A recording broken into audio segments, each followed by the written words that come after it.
Hey dudes, today we're diving deep into the origins of Magic the Gathering with an exhaustive review and examination of every card in the Alpha, Beta, and Unlimited sets. To start, we'll cover the inspirations that made this game possible. Next, we'll go into a brief explanation of the set's rarity system and its philosophical underpinnings. Then we'll move into the main course, an in-depth analysis of every card in the set. To wrap things up, we'll discuss how the set functions in a draft or limited environment. This video is pretty extensive, so if you don't have all day, use the timestamps to jump to the sections you're interested in. Thanks for stopping by. If you enjoyed the content, I'd appreciate it if you drop a like before you go. Anyway, let's get to it.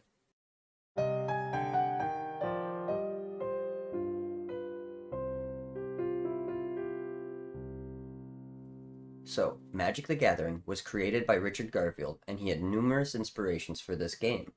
But what's really interesting is that Magic was invented because Wizards of the Coast didn't have the capital or the contracts to be able to release Robo Rally, the game that Garfield was trying to get made. Peter Adkison, founder of Wizards of the Coast, told Richard that what he really needed was a cheap-to-produce game that could be played at conventions, and it had to be made of paper, because they could print stuff, but that's about it. Wizards was getting sued at the time too, which is pretty funny, and that's why Magic was originally owned entirely by Garfield Games, which was basically a shell company that Wizards could use to avoid risking ownership of Magic the Gathering. So, they just licensed Magic for the first few sets, but they did eventually buy out Garfield Games. But that does beg the question, what was the inspiration for Magic the Gathering? If you think about it, it's almost like it came out of nowhere, right? Like there really isn't a game like it that came before. It is the first ever trading card game, so how did it come about? Well, the answer is pretty slowly. In The Creation of Magic the Gathering, an article on Wizards of the Coast website, Garfield talks about how he always loved designing games, and started the process when he was pretty young. He had made a card game that he called Five Magics, which was based off the book Master of the Five Magics by Lyndon Hardy. This book gave Richard the inspiration for the 5 colors that are used in Magic the Gathering. So obviously it would be hard to explain the cornucopia of iteration and game design developments that went into Magic the Gathering, even if I had access to all that information. But we can look at the broader picture and where much of the influence came from. One such major influence to Magic the Gathering was marbles, which is a game that was commonly played by children before the Game Boy was invented. Marbles is a surprisingly complicated game, but for the purpose of this, I'll just go over the basics. Bunch of marbles are put into a circle that's around 3 feet in diameter, and players take turns using their shooter marble to knock the marbles out of the circle. When played for keeps, you keep any marbles that you knock out of the circle, and this was the main inspiration for the ante-rule that was baked into the original Magic the Gathering rules. If you look at how children used to play and trade marbles, it's not dissimilar to how Magic was envisioned. The idea being that you could trade, win some cards, and otherwise have fun socializing and discussing the game with your peers. Another major influence for how Magic got started was a game called Cosmic Encounter. I've never had the pleasure of playing, but Cosmic Encounter was a game that was never the same. The basic premise of the game is that each player controls an alien species, and each species has a unique power that allows them to bend or break one of the rules of the game. The goal was to establish control of the universe, and the game had different types of cards that assisted with its random nature. There's also obvious inspiration from role-playing games like Dungeons and Dragons, but I'd argue it was mostly just the flavor and setting that gave inspiration. Though you could also infer that since Dungeons and Dragons groups were usually a group of people that knew each other well and likely only played mostly with each other, that Magic was envisioned to be similar, where a meta would be a local group, not unlike a Dungeons and Dragons group. But that's all I have to say on how Magic got started, so before we talk about the cards, let's talk about the rarity system. At the time, the rarities were common, uncommon, and rare. Now, the use of rarity in this set is pretty much perfect. There are some outliers, of course, but for the most part, rare cards were meant to be more complicated and specific than uncommons or commons, but not necessarily more powerful. From the beginning of the game, Garfield was at least moderately concerned with the concept of rich kid syndrome, and didn't want the game to be decided by who could afford more and better cards. So they wanted common cards to be strong as well. Rarity was more used to gate effects that you wouldn't want to see cropping up all the time, but if you look through the uncommons and commons, you'll see that most of the removal or hoser cards exist in these spaces, so that everyone could have a reasonable chance of getting their hands on these cards. I'm not going to go into examples here because we're going to be talking about every card, but as we're going through the cards list and talking about each card, you'll see that there are some really playable game pieces in the common slot, and some really unplayable garbage in the rare slot. There's a lot of glazing that goes on for Richard, and it's honestly pretty well deserved, as this first ever set is just brilliant in so many ways. It's obviously not perfect, but the insight he had into how things could shake out is so incredible, especially when you consider that some of the assumptions he operated under were just entirely false, like how many cards a person would reasonably own. So, now that we've gotten through that, let's go over every card released in Alpha, Beta, and Unlimited. I'm going to do this in Woolberg order, but instead of alphabetizing the cards, I'll be discussing them by card type, then alphabet. It'll be Creature, Enchantment, Interrupt, Instant, and Sorcery for each of the colors. Then we'll do artifacts, starting with creatures, then continuous, then mono, and finally poly artifacts. After that, we'll discuss the lands, so if you want to hear about Counterspell, you'll find that card in the section Blue Interrupt. Anyway, without further ado, let's get into the weeds.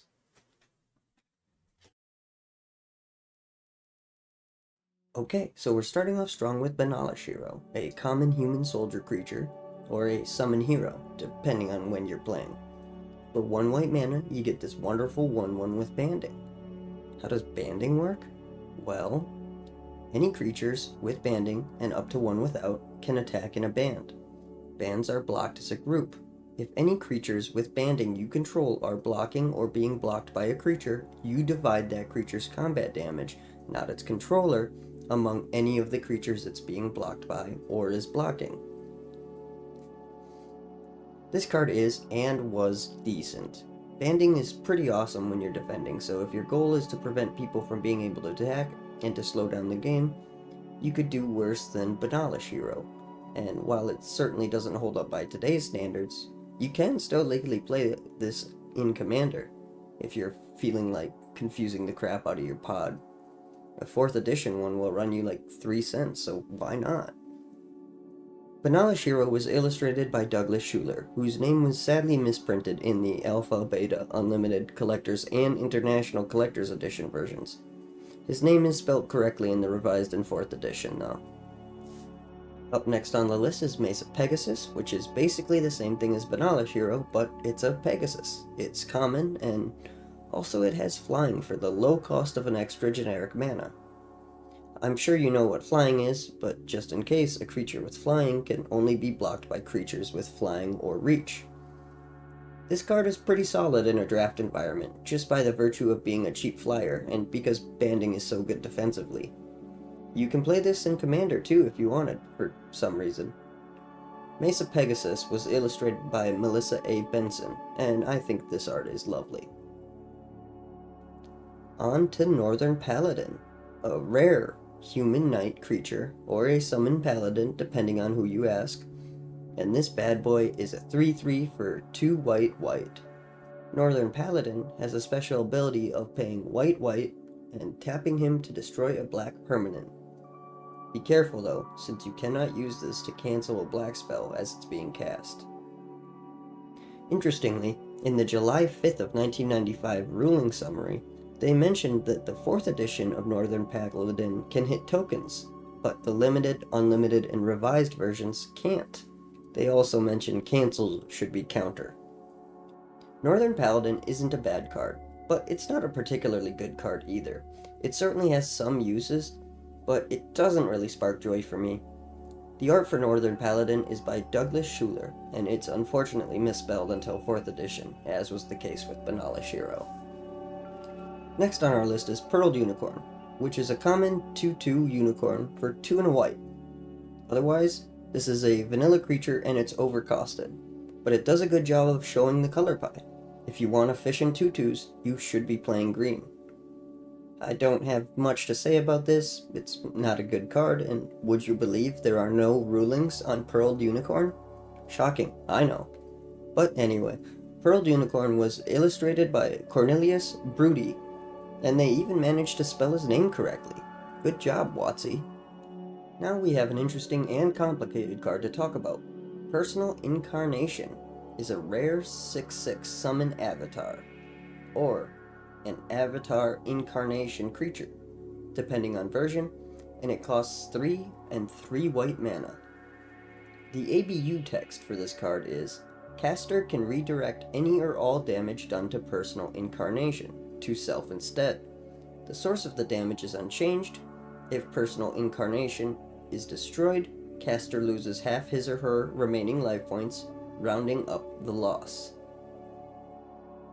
So this card is pretty wild, and it makes Terror a super efficient burn spell. So I wouldn't really recommend playing this bad boy, but there's probably a non-zero amount of limited or draft decks that just couldn't deal with this in any way. 6/6 is absolutely massive at this point in the game, and the rate isn't terrible. Also, with the errata, you lose half your life rounded down instead of rounding up, so it's even better now. Still bad though. As for the rulings on this card, if you have 2 of them that die at the same time, you lose half your life, then half again. Not all your life, so go crazy with them. It's also worth noting that you don't lose the life if this thing is exiled. So if you insisted on playing this thing, keep a Swords to Plowshare in your back pocket and the mana available, so you can exile it instead of losing half your life when they go to remove it. That's a big brain strategy right there. Also of note in the rulings is that it's the owner of Personal Incarnation, not the controller, so make use of that knowledge as you will. But this adorable little man was illustrated by Kev Brockschmidt, who, for reasons that are beyond my knowledge, only contributed art to this set. Now this is a common card that is actually pretty good, in incredibly niche situations.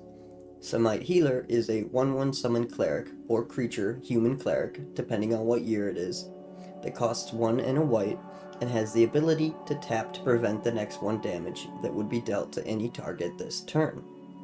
While Samite Healer isn't much of a trick, since it's on board and your opponent can see that it'll happen, it does have some use cases. It's probably fine in draft limited.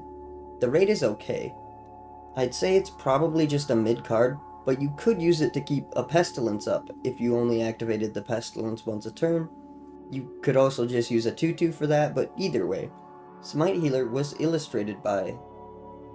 Oh, I'm sorry if I butcher this name. It's Tom Wannerstrand. Also, Smite Healer is modern legal, so go crazy, kids. Oh god, it's a lion from the savannah. It's a savannah lion. And he's a scary boy. He's a 2/1 for a single white mana. Talk about value. Otherwise, it's just a vanilla creature that has long since been power crept out of the game. But it's probably fine in standard. No, it probably isn't. Who am I kidding? I like this guy though. The art is funny, and it is a good stat spread. This thing would wreck shit in an ABU sealed draft, other than the fact that it can be traded by any other 1/1 in the format. The art is cool though. Daniel Gillen illustrated this. He's one of my favorite artists actually. I like a lot of his work. Oh my god, this is one of the best creatures in the game. Assuming the game is Magic, but you can only use cards from ABU. Sarah Angel is a 4/4 angel with flying and vigilance, and all that is yours for the low price of 3 and 2 white mana. What a steal! But be careful. Just because it doesn't tap doesn't mean you can use it the turn that it comes into play. Also, it doesn't get to keep the bonus from Castle if it's attacking. At least not until they changed Castle, but we'll get into that later. Joking aside, this is a good card. Probably can't compete in this day and age, but it's an absolute beast back in the day. Sarah Angel was illustrated by Douglas Schuller, which, again, was unfortunately misspelled in the early printings of this card. Oh my gosh, it's a reserve list card that you can buy for like $2. Quick, get your checkbooks. This baby is gonna be hot someday. Or maybe it just sucks. Who's to say? Veteran Bodyguard is a rare 2/5 human that costs 3 and 2 white mana. As long as this bad boy is untapped, any damage you take from unblocked attackers is redirected to him. That's pretty neat. This is probably okay in limited, but I'd never run this card if I had, like, any other choices. Also, not really a fan of the art. Proportions are a little off, I think. Sorry, Douglas Schuler. I still like most of your art. This one just hits wrong. Oh yeah, before we move on, they fixed this in Revised, but if you have 2 veteran bodyguards in play at the same time, they both take the damage. So like if you get hit by a Sarah Angel, they would both take 4 damage, thus multiplying the damage. That's pretty funny. Wall of Swords is next, and this bad boy is a wall, which means it can't attack. It's interesting because it's one of the few walls in ABU that has attack power. Wall of Swords is a 3/5 that costs 3 and a white. There isn't much to say about this thing, but it does have flying and the rate is actually pretty okay on this thing. Like, it's sort of playable. Not by modern standards, of course, but at the time this was okay. Oh yeah, this was an uncommon card. I forgot to mention that. Anyway, it was illustrated by Mark Teeden, a legendary name in the Magic art world. But I'm not personally a fan of the direction he went here. Like, I get why the swords are so wide since they are like a wall, but swords don't look like that. White Knight is the last white creature we have to talk about, and it's kind of a banger. For 2 white mana, this human knight has 2 power and 2 toughness, protection from black, and first strike. It's an uncommon, and it's pretty good. Like, just straight shits on anyone playing black, but even without the pro black, this is still pretty good stat line for the time. I don't have much to say on White Knight, but considering the state of creatures in ABU, this thing punches above its weight. White Knight was illustrated by Daniel Gellin.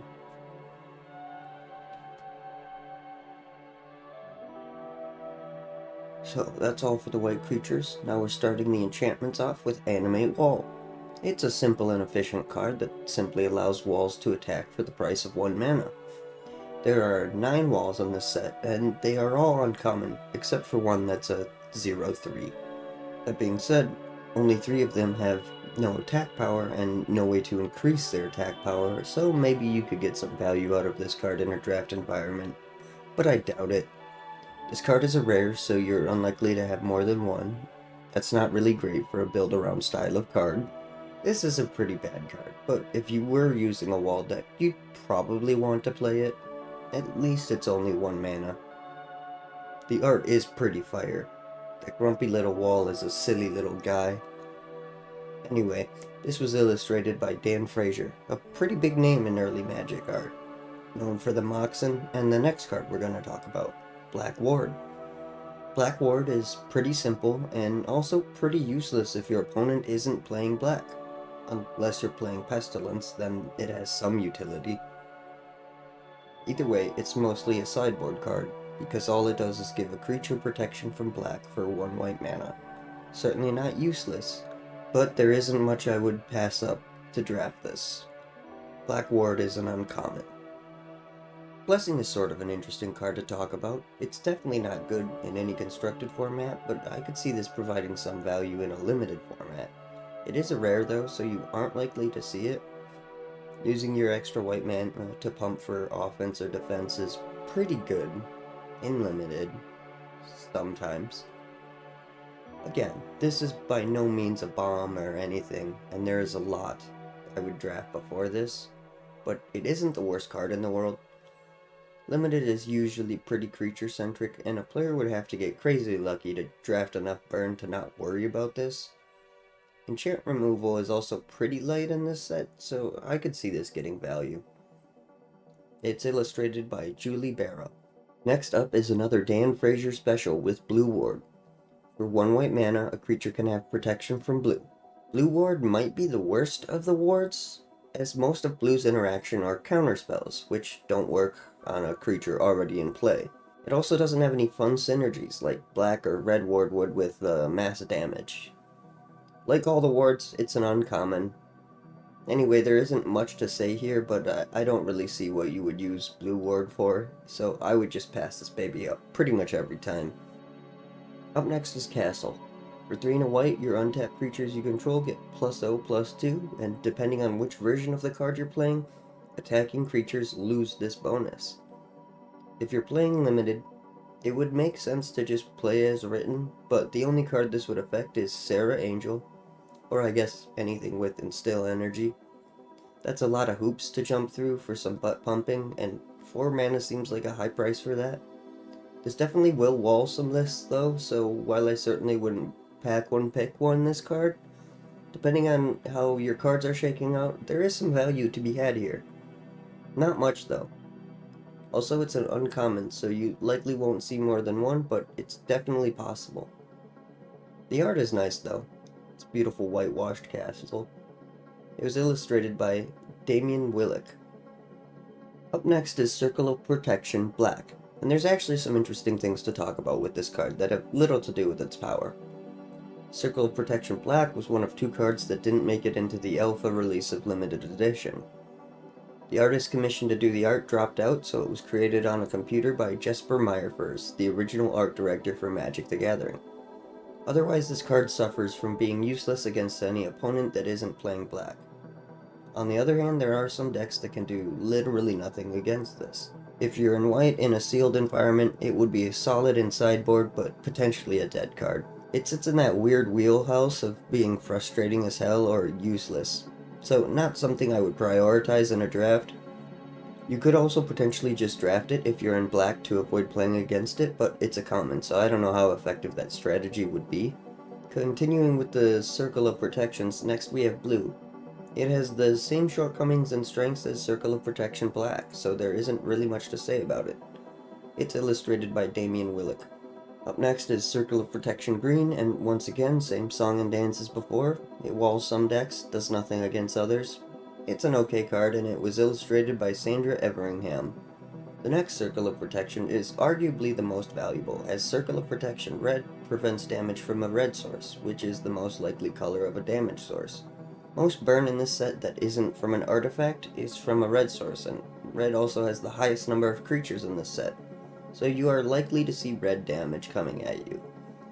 Still a lot better cards to pick, but this circle is probably the most likely to provide you with value. Like all the circles, it's a common, so odds are higher that you'll see one. Fun fact about Circle of Protection Red: it's the only Circle of Protection to appear in every core set until 10th edition.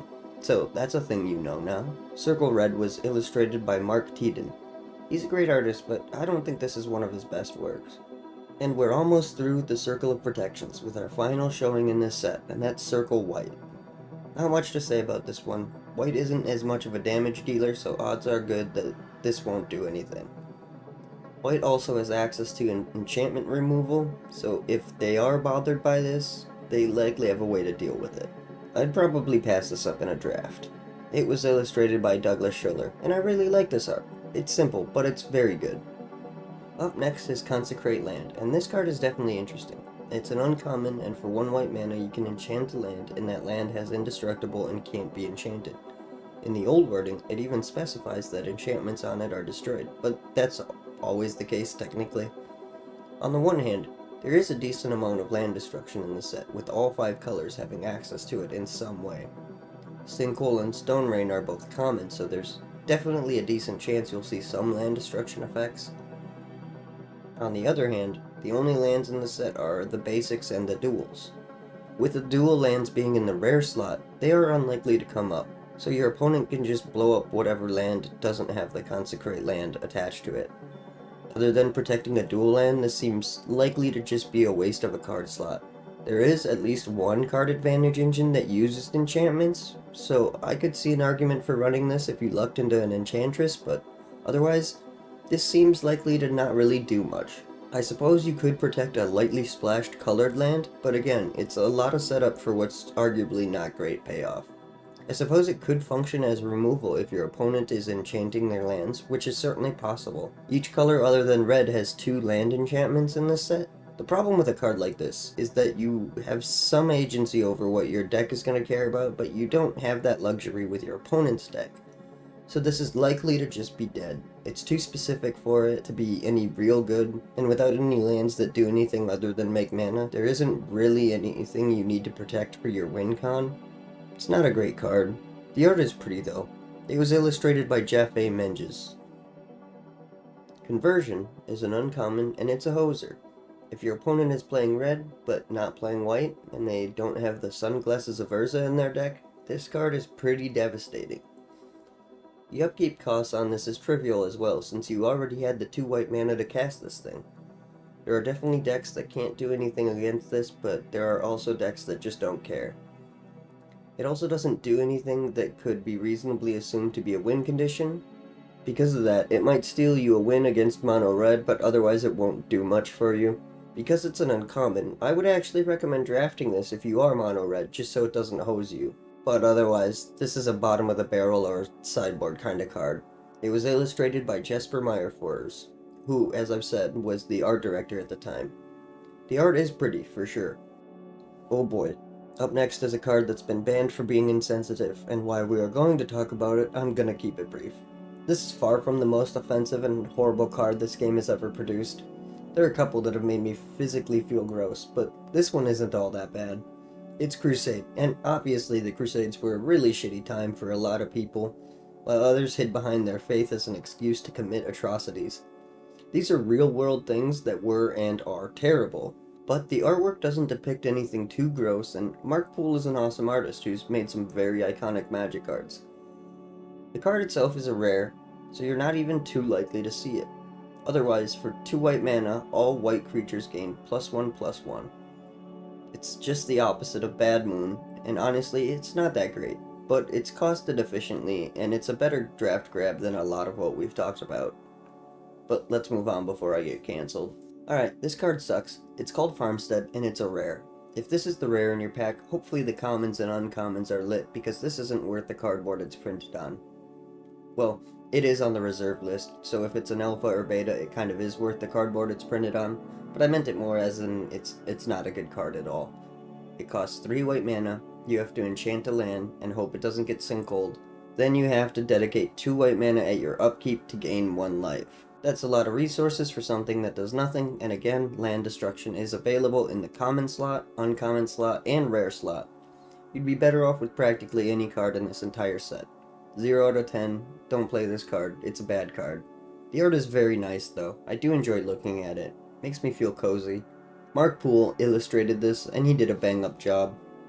Next up is Green Warden. This is a fairly useless card.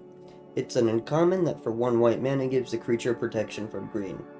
There isn't really any green creature removal in this set other than Hurricane, which only affects flyers, and arguably Berserk, but there are a lot better things to do with Berserk.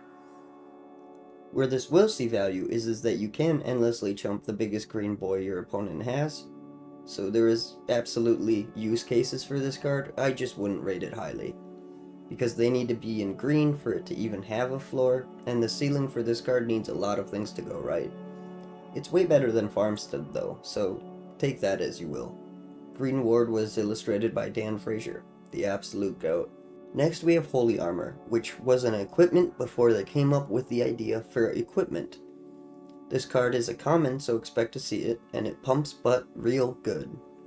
It costs a white mana to cast, and you can dump white mana into it to +1 the enchanted creature's toughness at a rate of 1 toughness per mana. That's not bad, and there are use cases for it, but a lot of the removal doesn't care about how much toughness you have. You can chump forever with it, but unless you have another game plan for actually moving the game into a winnable state, this card doesn't do anything. I'd pass on this unless the rest of the pack looked especially bad. It was illustrated by Melissa A. Benson, and while the proportions for the art are really weird, I do like the color composition, and the trim work on the armor is pretty cool. Up next is Holy Strength, which is a common creature enchantment that costs 1 white mana and gives the enchanted creature +1/+2. This is fine.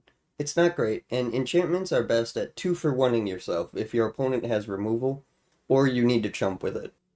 This would be low on my list of priorities for sure. The art is sick though, and it's illustrated by Anson Maddox, who did a lot of the early art. His detail work is pretty insane in a lot of his pieces. There isn't much to say about this card though. It's not horrible, but it's also not great. Island Sanctuary is a rare, and if you're lucky enough to see this in a draft, you should probably just take it. It's very easy to find yourself in a position where neither player can favorably attack, and if they don't have a way to remove this, you can potentially just deck your opponent if they can't deal with this. It's very good if they don't have flying or island walk. Flying is fairly common in this set, but island walk isn't, and even if they do have flying, you can just focus your removal on their flyers, and they're shit out of luck. And if they get screwed out of flyers during their draft, they are also just shit out of luck. There are a few ways to remove this, but not many of them. It's also cheap too, costing only 1 and a white. It was illustrated by Mark Poole, another one of my favorite artists. This is a great card, and you'd need to build around it a little bit, but in a draft environment, it kind of just walls people, and at the very least, it's a low mana investment to eat their removal, unless they lucked into a Tranquility. Up next is Karma, an uncommon that does 1 damage for each swamp that player controls during their upkeep. You can be a funny guy if you combine this with Cyclopean Tomb, but that's not what I'd call a winning strategy, and if you're playing black at all, I'd stay away from this. It costs 2 and 2 white mana, which is a fairly heavy investment for a do-nothing enchantment. It's probably worth picking up late in a pack if there's nothing better, which given some of the card quality, there's a decent chance of that, but only if you aren't playing much black, and I'd probably leave this out to be boarded in against a heavy black deck. Overall, the card isn't good until it is, but even then it's pretty slow.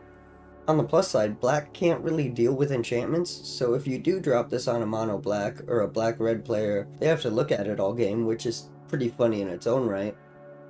It was illustrated by Richard Thomas, but it's honestly one of my least favorite of his pieces. I do really like the eyes though, it does paint a picture of this guy's emotional state. Lance is our next enchantment to talk about, and it costs 1 white mana to give a creature first strike. This is pretty okay, honestly. It's an uncommon, and it's far from the best thing you can be doing, but it certainly can be annoying in the right circumstances. It's nice that it's so cheap to use, and on the right creature this can prove to be troublesome to deal with. It still suffers from the whole 2-on-1ing yourself issue that enchant creatures suffer from, but if you are going to play a 1-mana enchant creature, at least this will benefit you regardless of what color your opponent is playing. Lance was illustrated by Rob Alexander, the guy who's probably created more land art than any other artist. He's done a lot of the land pieces over Magic's history, and I really like his work, this piece included. Up next is Red Ward. Like all the other wards, it costs 1 white mana and provides protection to a single creature. This card can definitely help you win games, but I wouldn't say the odds are high that it will. Red is the color that has the most access to damage and some difficult to deal with spells like Earthquake or Lightning Bolt, so I think I value Red Ward more than most of the other wards, but it is still a ward. It's probably fine sitting in your reject pile to be sided in against a red mage, and if you manage to draft an Earthquake, the stocks on this bad boy go up, but otherwise I wouldn't get too excited about it. Like the other wards, it was illustrated by Dan Frazier. And the best for last, White Ward, famous for not working within the rules. Protection from a color yanks off any enchantments of that color, and since White Ward is white and it gives a creature protection from white, it just falls off. Generally, you just pretend that it works, and they've added errata saying that it doesn't do that, but you know, technically it does do that. So it's a very funny card for that. Assuming you're playing where White Ward just works and we aren't going to question it, it's still not a great ward. The main thing you would protect yourself from is Swords to Plowshare, which is an uncommon, so you might see one, but that's really the only card that's any good that White Ward protects you from. I wouldn't really bother with this uncommon unless it's late in the pack and there's nothing else that's better to grab. Like the other wards, it was illustrated by Dan Frazier.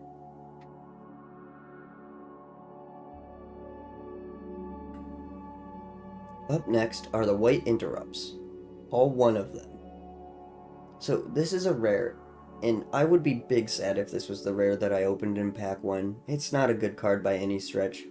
There are a couple of things you can do with a couple of the lace spells, but those things are incredibly niche and especially not worth talking about when it comes to pure lace. For the price of 1 white mana, you can change the color of one card either being played or already in played to white. If you're asking why you would do that, that is a very good question that I cannot answer. I wouldn't draft this unless it came back around as the last card, which it probably will. This might be the worst card in the set. The art is pretty though. It was illustrated by Sandra Everingham. And now we're into the white instance, and we're starting off with a Blaze of Glory. Blaze of Glory is a rare, and it's on the reserve list. It costs 1 white mana, and it makes it so target creature must block all attacking creatures this turn. This card is interesting, because there are some uses for it both defensively and offensively. Obviously, you can use it as quasi-removal if you have a big board, but this card is pretty decent at throwing wrenches into plans, and I doubt anyone will see this thing coming. I'd be hard-pressed to actually draft this because there are a lot of commons and uncommons that are just better cards, but this card isn't necessarily a dud. It was illustrated by Richard Thomas, and that's pretty cool. Up next is Death Ward. For 1 white mana, you can regenerate target creature. This is a pretty solid card. It's kind of rough justifying a whole card for a once-off regeneration, but if you use it intelligently, you could definitely swing tempo in your favor. It's a common, so you're likely to see it. And I wouldn't recommend putting a priority on drafting this, but if you do find it in your draft pile, it's probably worth running if you have enough white to justify playing this, and are running a decent suite of creatures. It was illustrated by Mark Poole. Disenchant is a common, but I still recommend grabbing this over anything that isn't super busted. Disenchant deals with practically every problem we've talked about so far, and it can go a long way to smoothing out your game plan. This is just an efficient game piece that still sees some play today. Sometimes. It's really good when 40% of the set is overcosted enchantments or artifacts, and another 10% of the set is undercosted enchantments and artifacts that are incredibly scary to deal with. 10 out of 10 card. I recommend running it. It's the first card we've talked about that was illustrated by Amy Weber, but it won't be the last. She's drawn some really awesome and iconic art pieces for Magic the Gathering. Next up is Guardian Angel, another common instant. This is the first X spell we're talking about today, and you can pay 1 white and X mana to prevent the next X damage from being dealt to a single target. On top of that, any more damage that source would do can be prevented for the price of 1 generic mana per damage. There is definitely use for this in the later stages of the game, and while it's not mana efficient, it isn't the most inefficient thing you could be doing. Overall, this card is pretty mid, but if your game plan is slower than your opponent's, this might be the triage you need to win. I wouldn't be excited to play this though, but either way, it was illustrated by Anson Maddox. Oh ha ha, it's Healing Salve, a certified garbage card. However, I think it's pretty okay in a limited environment. It's obviously not great, but in most situations, it's way more efficient than Guardian Angel, and limited is often about creature damage. And it also counters a lightning bolt if that's what you need in the moment. I'm not saying this is a great card by any means, but on top of countering lightning bolt, it counters a giant growth as well, so there are uses for it. I'd be fine putting this in a draft deck that had white. I wouldn't be happy about it until it saved my ass, but I'd be fine with it. It's also got that classic Dan Frazier background, because he illustrated it, if that wasn't obvious. Up next is a rare with reverse damage. For the moderate price of 1 and 2 white mana, this instant will add any damage you took from a single source to your life total instead of subtracting it. Eat your heart out, Fireball. So yeah, this card isn't necessarily a dead card, and 3 mana isn't necessarily a huge mana investment for this kind of effect, but I really don't like this card. I'd honestly rather run a Healing Salve, I think. I might be wrong on that, and to be fair, I don't have any real logic for why I don't like this card, but I don't think it's a good rare. If the pack was crap, I might grab it, but there are a lot of useful commons and uncommons that I'd much prefer than this card. Like, I'd rather just have my own Fireball, if I'm honest. Maybe it's just that I'm so unsettled by the art. It gives me Michael Jackson vibes, if I'm being honest. I like most of Damian Willick's art, but this one just doesn't do it for me. Maybe that's part of why I'm so cool on this card, but I don't like this card. Up next is Righteousness, an instant that costs 1 white mana to give target blocking creature +7/+7 until end of turn. This card is actually pretty good, which makes sense because it's a rare.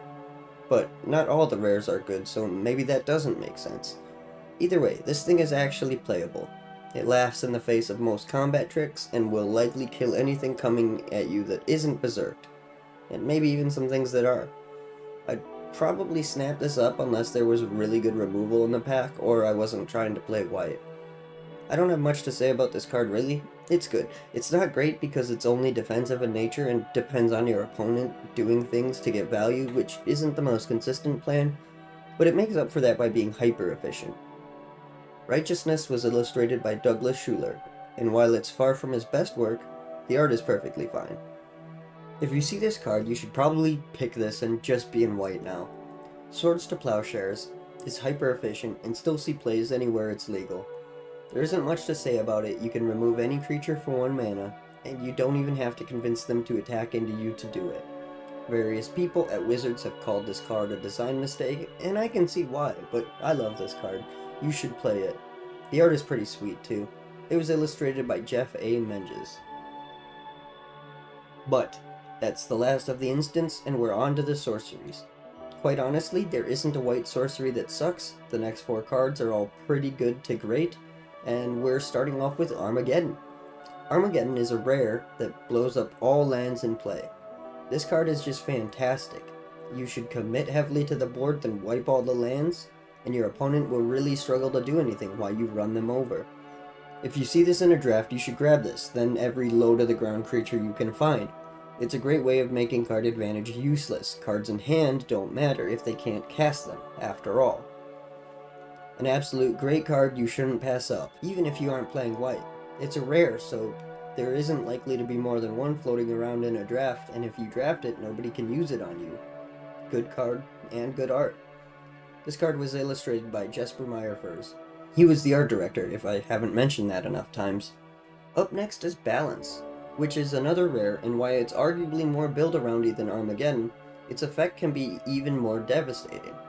This is another card I'd snap pick just on its power alone.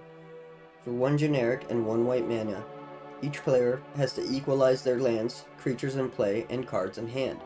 But you know you're going to cast Balance, while your opponent might not be so lucky. This card is so good it's banned or restricted in every format. Seriously, this is a great card, but you know that. The art is absolutely fire. I love looking at this card. Mark Poole did a great job with this one. So, now let's talk about what is arguably the worst white sorcery, with Resurrection. I say this is the worst white sorcery, but that's just because the other 3 are really good cards. This card is still really good. And with being an uncommon, you're more likely to see it. It's 2 generic and 2 white mana to return any 1 creature from your graveyard to the battlefield. 4 mana for this effect seems like a lot, with Reanimate running around, but in a limited format, this is a fine amount of mana, assuming you have a creature big enough for it to be worth it in your graveyard. Like, this isn't a card I would see and decide I'm going to play white for, but if I'm already in white, this isn't a bad card. The art also brings me joy because it's so ridiculous. It's got that classic Dan Frazier background, and I don't know what this mana god is doing, but it doesn't look that heavenly to me. Good card, great art, definitely consider picking it up when it comes around the table. And we're finally almost done with the white cards in Alpha. The last one we have to talk about is Wrath of God. This rare costs 2 generic and 2 white mana, and it destroys all creatures. They can't be regenerated. So this is a board wipe, and how you'd usually want to play this is by letting your opponent overcommit creatures to the board while you spend your resources committing something else. Then you wrath away all their creatures, and, super fun, but not for them. I'd probably prefer to have Armageddon than Wrath of God, and I'd definitely prefer to have Balance, but this is still a very good card that can swing the tempo wildly. It also synergizes with Resurrection, if you need or want to have something committed to the board before you wipe the creatures. Overall, just a good card, and I really like the artwork for this one. It was illustrated by Quentin Hoover. But that's it for the white cards in Alpha, Beta, and Unlimited. On to the blue cards. Air Elemental is a 4/4 flyer, which is pretty okay, especially in Draft or Limited, so I certainly wouldn't be opposed to grabbing something like this, but there is a lot in this set that's a lot better.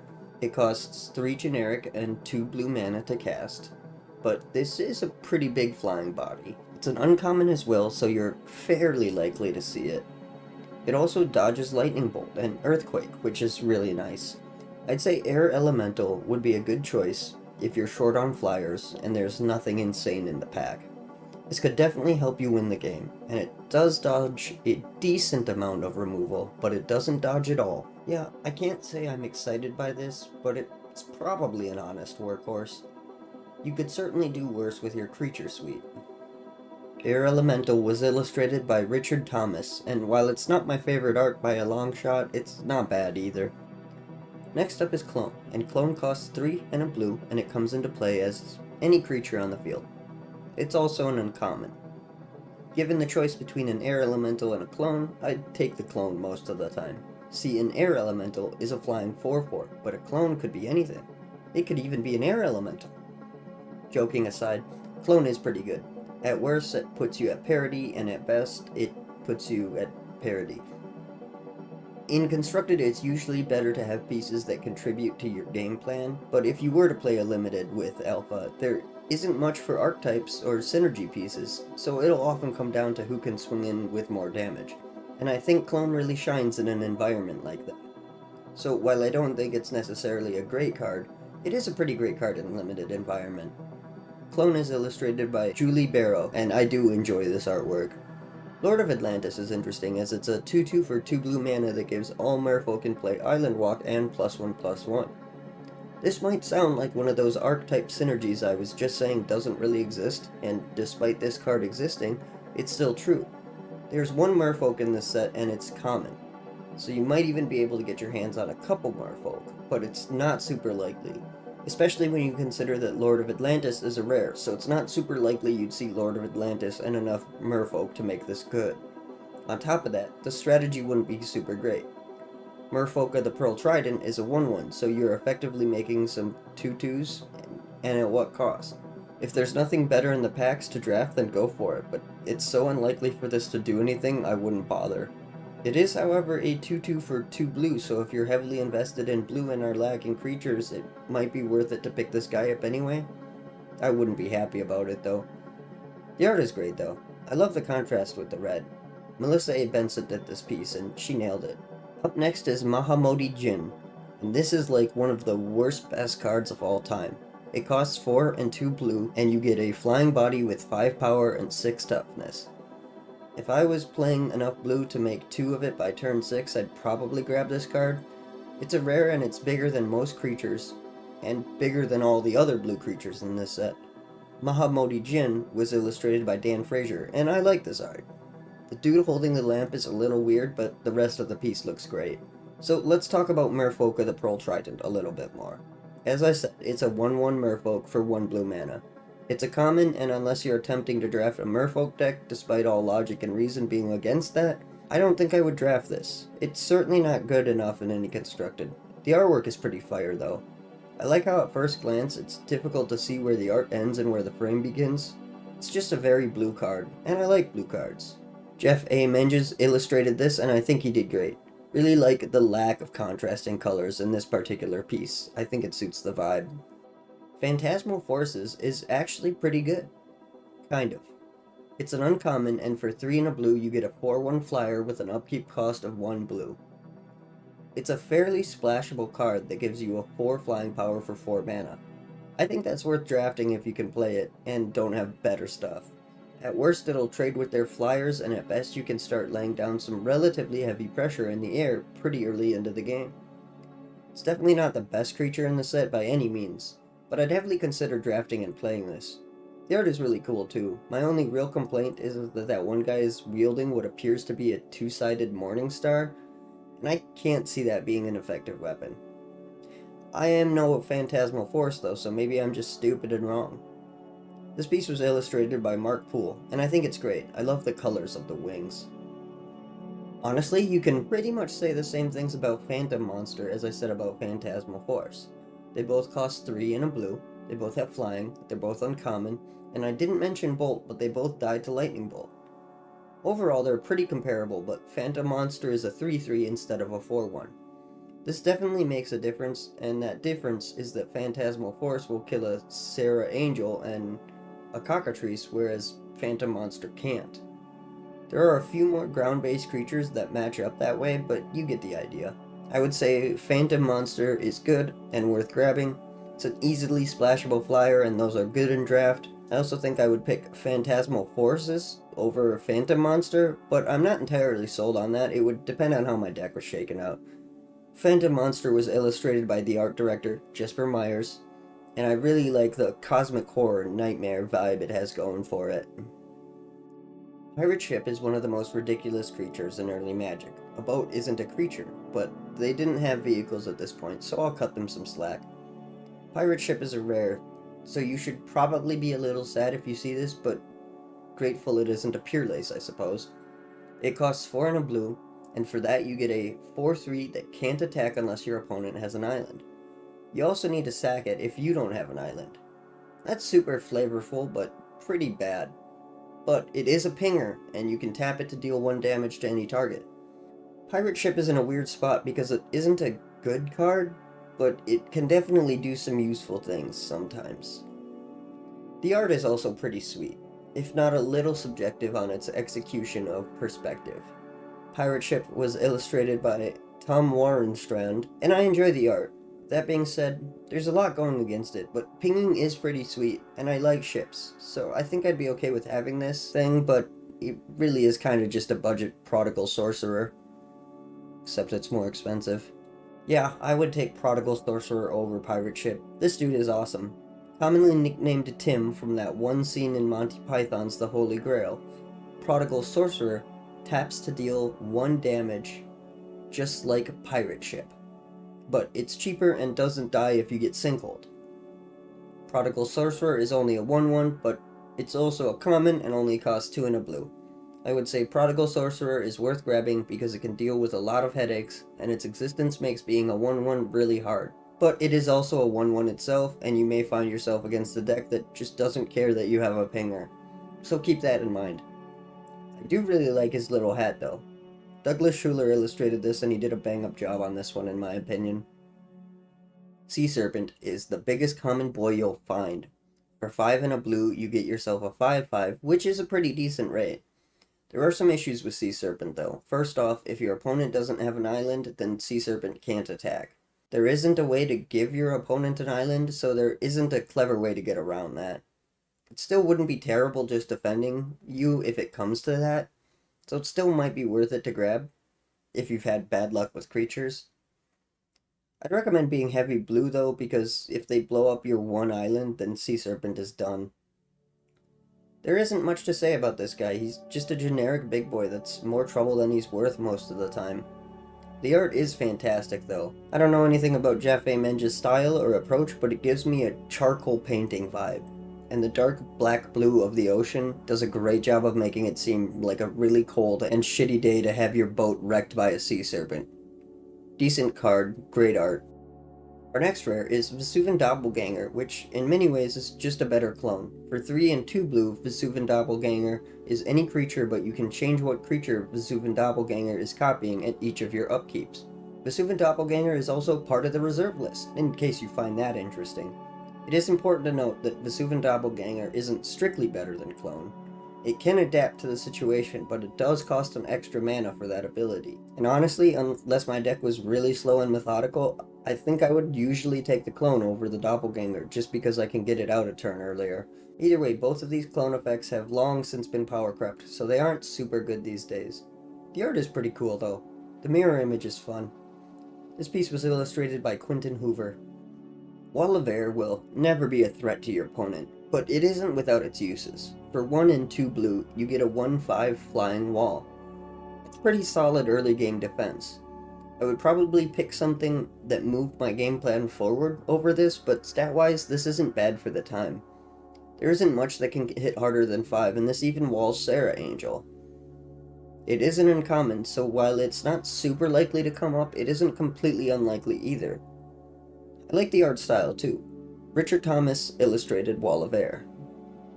Wall of Water is similar to Wall of Air. With the same mana cost of 1 and 2 blue, you get a similar stat line of 0/5. It's the same defense, but you do lose 1 power. You also lose flying, but in exchange you get blue fire breathing. You can use a blue mana to add +1/+0 to Wall of Water until end of turn. Power pumping on a wall can have its uses, but it's all there on board for your opponent to see, so they'd have to be willing for you to spend that mana to kill their thing. And if they are willing, kind of makes me nervous to do that. I think in most instances I'd rather have Wall of Air, but if you have an animate wall, this could come out of nowhere and be really funny. This card was illustrated by Richard Thomas, so it shares a similar art style. I like this one as well. Oh yeah, Wall of Water is also an uncommon.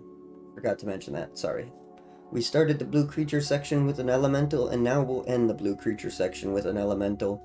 The last blue creature is Water Elemental, and it's fairly similar to Air Elemental. They're both uncommon, they both cost 3 and 2 blue, but instead of flying, Water Elemental gets an additional power, making it a 5/4. But otherwise it's a vanilla creature. I think I would prefer flying over the extra power in most situations, and if I was looking at both of these cards, I'd pick the Air Elemental. But this card is fine-ish. I probably wouldn't like to draft this, but hey, dark times are dark times. I don't have much to say on this one, it's just a big body. The art has the same dark vibe I got from Sea Serpent, which makes sense because this was also illustrated by Jeff A. Menges. Now we are into the enchantments, and we're starting off with a not super great one.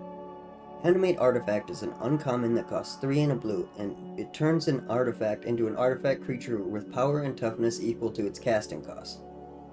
There are definitely things you can do with this, but the main issue is that the lowest rarity artifacts in this set are uncommon, and even if you get a high-costed artifact, it's a giant mana and card investment for what are okay stats at best.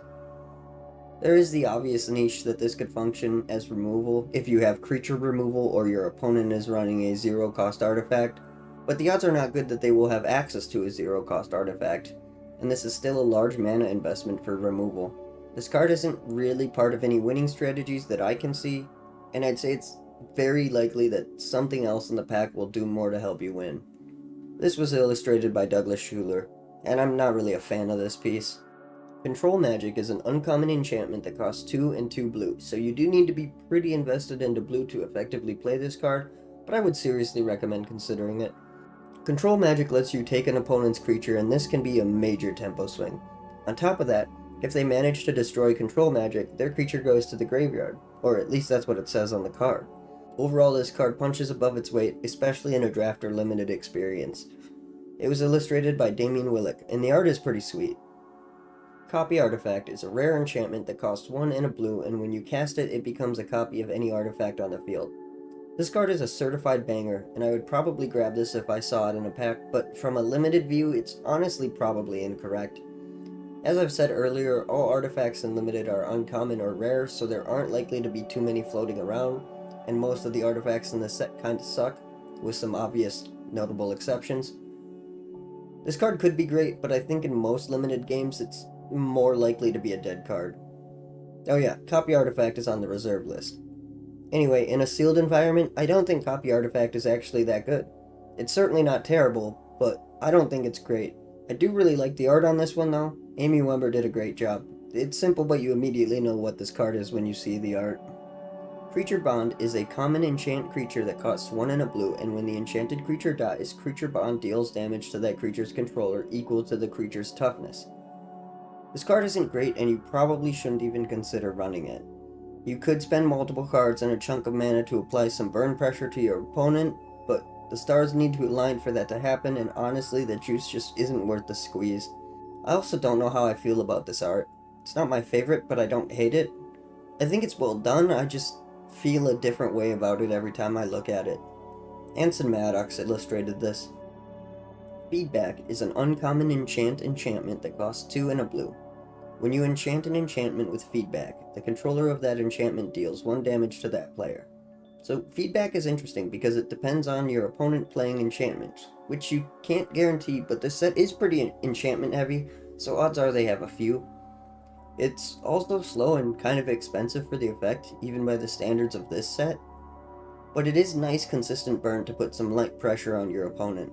It does put them on a clock and is otherwise annoying.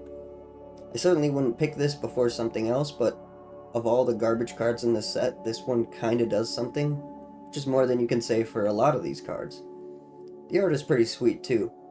I like that the human proportions are mostly correct. It was illustrated by Quentin Hoover. Flight is a really simple card, and it's pretty good. For 1 blue mana, this cheap enchantment grants flying to a creature. Flying is pretty good. It's a common card, but it's pretty good. Anson Maddox illustrated this, and I think it's pretty solid. Up next is Invisibility, another Anson Maddox illustration. Invisibility is a common enchant creature that for 2 blue mana you can enchant a creature so it can't be blocked except by walls. Invisibility is potentially worth considering if you are blue heavy. The downsides are that there are a lot of damn walls in this set, so it certainly runs the potential of not doing much. But if they're not running walls, it just gets in for free. Overall, certainly not a great pick, but depending on the situation, it can be incredibly valuable in the right circumstances. Overall, I would recommend skipping over Life Tap. Life Tap is an uncommon enchantment that costs 2 blue, and every time your opponent taps a forest, you gain 1 life. While this can potentially have some value against anyone playing green, most of the time it's not going to do anything. If you're drafting and someone is going heavy into green, it's worth considering, but odds are you could pick it late because no one else is going to pick this garbage. It would also be better served in your reject pile to sideboard in against a heavy green player. This is another piece by Anson Maddox. Phantasmal Terrain is a common enchant land for 2 blue. It changes a land to a basic land of your choice. There are a few different applications that this could be applied to, and in the worst case scenario, you could use this to fix your own colors, allowing you to splash more colors than you'd otherwise be able to. You can also punish an opponent with a greedy mana base, or at the very least inconvenience them. While I don't see a way for this card to actually move your game plan forward, and thus it's not a top pick, there are certainly much worse cards to play. I'd say the pack would need to be pretty bad for you to pick this early, but it's not the worst card to get stuck with. It's illustrated by Damian Wilk. Power Leak is a common enchantment that costs 1 and a blue. So how it works is your opponent needs to have an enchantment out, and if they do, this will do 2 damage to that player during their upkeep unless they pay 1 mana for each damage. This is sort of a stacks piece, and at the very least it applies pressure with damage or slows down their mana usage. Considering this is only the investment of 2 mana in a card, and you either slow them down 2 mana indefinitely, or apply 2 damage, or force a card to remove it, it is likely to be a trade in your favor. This is by no means a strong piece, but I'd say it's at least worth considering.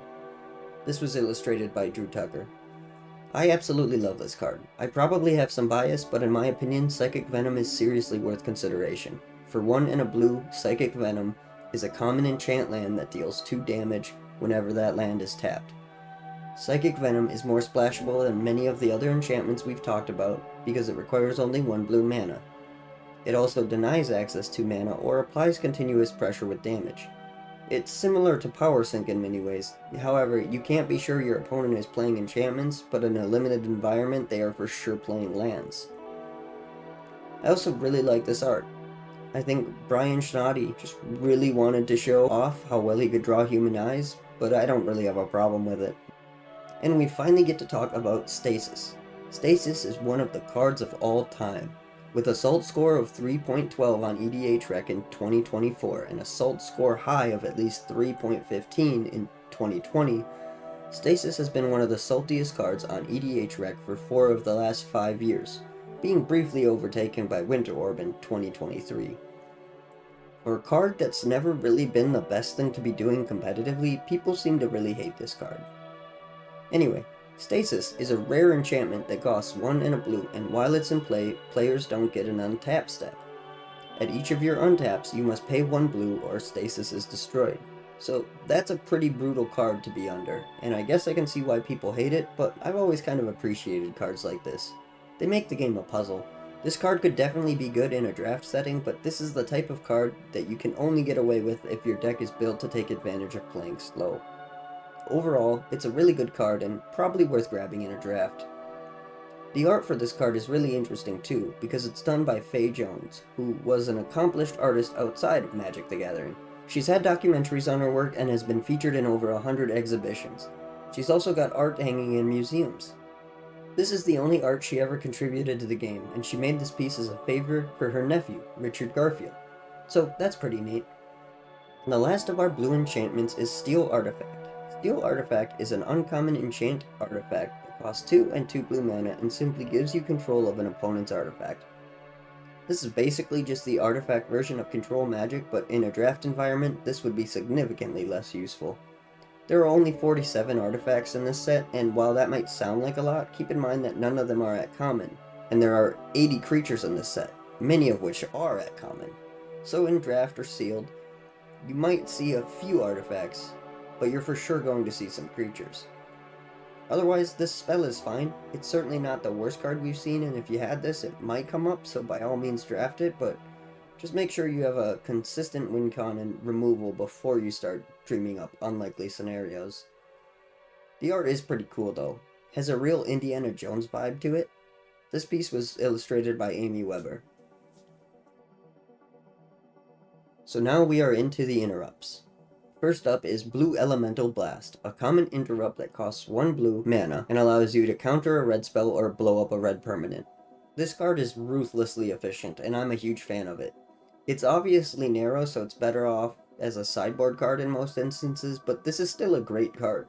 I love the design of this card so much, but its usefulness is definitely limited in a limited environment. It was illustrated by Richard Thomas, and man, this art is sick. Good old Counterspell. Love it or hate it, you gotta respect 2 open blue mana. Counterspell is an uncommon interrupt that counters a spell for the low price of 2 blue mana. There really isn't much to say about Counterspell. It's just a really good card. The tempo swings this card can command are nothing to be scoffed at. It's a classic for a reason.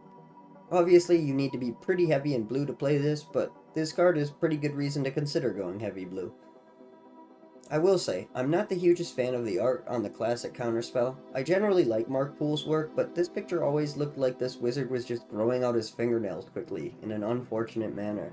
But it is hard to visibly show something not happening, so I try not to blame the art too much for not being something that appeals to me personally. Either way, this is a good card, and you need a good reason not to draft it. Up next is a card that's doing its best to prove that just because you are a rare card doesn't mean you are a good card. That's right, it's Magical Hack. Magical Hack is an interrupt that costs a single blue mana and allows you to change the text of target spell or permanent by replacing all instances of one basic land type with another. So, what can you actually do with this? Nothing super interesting. Like, you can change Landwalk to a land type of a thing they have. So if you have Landwalk, you could do that. This card is bad. Who illustrated this? Magical Hack was illustrated by Julie Barrow. Power Sink is a common that costs X generic mana and a single blue. It allows you to counter target spell unless that spell's controller pays X. If that player doesn't, they tap all their lands with mana abilities they control and lose all unspent mana. This spell is absolutely awesome, and the best part is that you don't even have to be heavy blue to play this counter spell. You can just splash blue, and it's common, so you're more likely to see this thing in limited. Hopefully it's on your side of the board when it shows up in your game. Power Sink does have some limitations, because you need to invest as much mana as your opponent has available, so it's harder to be really efficient with this than it would be with Counterspell, but if your opponent taps out to play something, this is just an easier to cast Counterspell. So it's definitely worth its flaws. And you'll find yourself in situations where you were wishing this was a Counterspell, but this thing will save your ass on numerous occasions, if you let it. The art is pretty good too. I do think that the contrast of the yellow is a little harsh, so I'm not a huge fan of that, but I love this dude's deadpan look as his spell dissipates into nothing. Good stuff. It was illustrated by Richard Thomas. Up next is a confusingly bad rare with Sleight of Mind. For 1 blue mana, this interrupt allows you to change the text of target spell or permanent by replacing all instances of one color word with another. Seems like a somewhat fun and quirky blue card, right? What could this genius delver of mysteries blue mage be planning? What shenanigans is he possibly getting into? Well, nothing that'll win you the game. It's not a good card. This piece was illustrated by Mark Poole. Ah yes, good old Spell Blast, the third and worst counterspell in this set. This one is common as well, and like Power Sync, it costs X generic mana and 1 blue. The upside of this card is that you can splash blue to play it, much like Power Sync. The other upside is that you don't have to dump all your mana into this, but the downside is that you do have to pay the full cost of the spell you're countering, +1. So if they went first and tapped out to cast something, you likely aren't going to be able to counter that spell with Spell Blast. Spell Blast works best for cheaper spells of high value. Like if you manage to counter a Black Lotus or Ancestral Recall with Spell Blast, you are living on cloud 9 while your opponent is probably crying. I know I would be. Spell Blast is definitely worth grabbing if you see it, and it's nice because it kind of pairs well with Power Sync to target the opponent's axis of play. Power Sync is great on your opponent's big spells because the larger their mana investment, the smaller your investment into Power Sync has to be, whereas Spell Blast does wonders on their lower costed spells, since your mana investment must be their mana investment +1. It's a good spell, and if you're splashing blue, this is a super useful thing to have in your grip. The art is pretty cool too. It was illustrated by Brian Schnoddy. It's funny how the common blue interrupts are significantly better than the rare interrupts. I'm not necessarily saying that these rares are useless, but they are pretty close. Thought Lace is a member of the Lace cycle, and for 1 blue mana, this rare interrupt can change the color of one card in play or being played to blue. Why would you want to do this? Well, because you have Red Elemental Blast in hand, and you want to blow the hell out of a non-blue permanent. Like a land, for example. That's about the best thing you can hope to do with Thought Lace. Target a permanent and make it blue, then use Red Elemental Blast to destroy it. Mana investment wise, this is pretty cheap, but you would need both a red and a blue mana to pull it off. That being said, it also costs you 2 cards, so whatever you hit had better be worth it. This is not a viable strategy, by the way, but it is funny as hell if you can pull it off. But I still probably wouldn't draft this card even if I was sitting on like 2 or 3 Red Elemental Blasts. The art is pretty fire though. Mark Poole illustrated this card. Up next are the blue instants, and starting us off is Ancestral Recall. This rare instant forces target player to draw 3 cards, for the price of 1 blue mana. That's a pretty good effect. If I saw this in a draft pack, I'd probably be in blue after snap picking this bad boy. But you don't need me to tell you this card is insane. It's illustrated by Mark Poole, and this is one of his better pieces in my opinion. I really like this one. The next instant on our list is a common, and you might be surprised to learn that it's not as good as a card that gives you 3 cards for 1 mana. This card is Jump, and for the same 1 mana, target creature gains flying until end of turn. It's kind of unfair to compare this thing immediately after looking Ancestral Recall, but this card isn't great. The card is a heavy investment, and card advantage is pretty hard to come by in this set, especially in a limited environment. Flying is definitely a cool thing to have, but using a card to get flying for 1 turn is probably not going to be worth it. I'd skip on this card in a draft. The art is sweet though, and this is another Mark Poole illustration. Mana Short is next on our list, and this rare instant costs 2 and a blue. When you resolve this spell, your opponent must tap all lands and empty their mana pool. This is a neat effect that can basically ruin an opponent's turn, which really helps you out with the tempo thing. In some ways, it's sort of like time walking them, but not really. They can still play a land and do other stuff. This is still a solid effect, but it doesn't really do anything, so I'd be wary of drafting this until you already had enough removal and ways of actually winning the game. This type of card is more like icing than anything else, so it would be hard to fit into an effective strategy. Up next is Psionic Blast. We got a burn spell in blue. Psionic Blast is an uncommon instant that costs 2 and a blue. It deals 4 damage to any target and 2 damage to you. This card is pretty good, and pretty versatile. It might not look like much with Lightning Bolt in the same set, but 4 damage does hit most things in this set. It won't kill the biggest things, but it can function as an okay removal choice in a pinch, and you can also use it to close out the game. I'd probably pick this up pretty early in a draft, as this can function as either removal or to assist you with winning the game. Keep in mind it's not the greatest at either of these, but the versatility is very nice. Douglas Schuler illustrated this, and I do enjoy this piece, but his jawline is wrong and I have trouble looking past that. Cool card and cool art regardless of that though. Siren's Call is an uncommon instant that costs 1 blue mana. You must cast this spell before your opponent attacks on their turn, and it forces all of their creatures to attack. This card is a great way of blowing your opponent out and taking out things that they would rather keep around. It does require some level of setup and some planning during the game and deck building stage, but this can clear the way for victory. So I'd say this card is probably worth playing if your deck can support it, which it probably can since you'll probably be playing creatures. This card was illustrated by Anson Maddox. Up next is the common instant Twiddle. Twiddle lets you tap or untap target artifact, creature, or land for 1 blue mana, and it's a pretty good card. At the low end, you can slow down your opponent's big thing from hitting you this turn, giving you some time to deal with it, and at the high end, you can do some pretty bullshit things, like getting a free Time Vault activation. While you're unlucky enough to draft a Time Vault, this card is great for tempo plays regardless. I'd rather have a creature or actual removal, but this card can do things that help you win. Twiddle was illustrated by Rob Alexander and was originally commissioned to be the art for a land. No idea why that changed. And speaking of tempo, the last blue instant we have to talk about is Unsummon, another tempo piece. Unsummon is a common instant that costs 1 blue mana, and it returns a creature to their owner's hand. This is best used on creatures that cost a lot of mana because you'll set your opponent back further. While it's obviously better to permanently get rid of something, getting rid of something temporarily can be enough in the right situation. If you're in blue, this is definitely worth drafting. It was illustrated by Douglas Schuler, whose name is unfortunately misprinted in every printing until revised.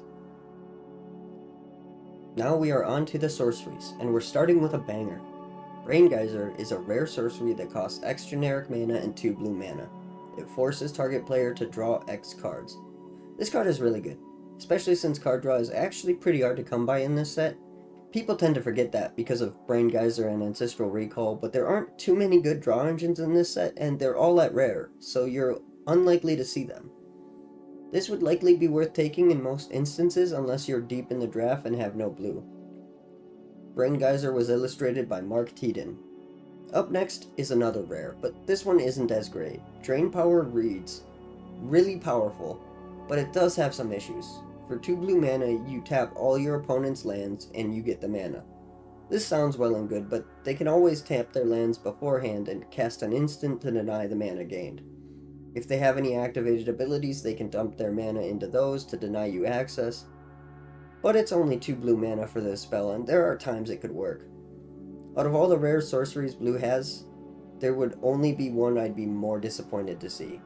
It's not the worst card, but if they are keeping mana up on your turn, it's likely that they have a way to use that mana, so odds are you won't get much for it. If your plan is to just bait out a counterspell though, this could work nicely. Overall, it has some niche uses, but it's not particularly powerful. Drain Power was illustrated by Douglas Schuler. If you see this in a draft, you draft this. Time Walk is one of the most brutally efficient spells of all time, and may be the best card in the game. This thing is absolutely insane. It's a rare sorcery that costs 1 and a blue, and it gives you another turn after this one. This is a card that's better played later, but it's so good you'd be a fool not to draft it. You see this in a pack, guess what? You're a blue mage now. The art is also fantastic. It's one of my favorite pieces in the entire set. The art is so iconic. Amy Weber illustrated this and she nailed it, in my opinion. It's such a cool piece. Up next is another spell with time in the name, and it's pretty much as good if not better, depending on the situation. Time Twister is a rare sorcery that costs 2 and a blue. When you resolve this spell, each player shuffles their graveyard and hand into their deck, but not Time Twister, that gets put into your new graveyard. And each player then draws 7 cards. This is another card that I would say you should just auto-grab without thinking about it, but I could see the rare situation where you can't really afford to go blue. But you'd have to have some major justification, and it'd have to be pretty late into the draft for you to reasonably presume you are better off without this card. Maybe if there was a demonic tutor in the pack as well, and you already drafted a Wheel of Fortune and were mostly black.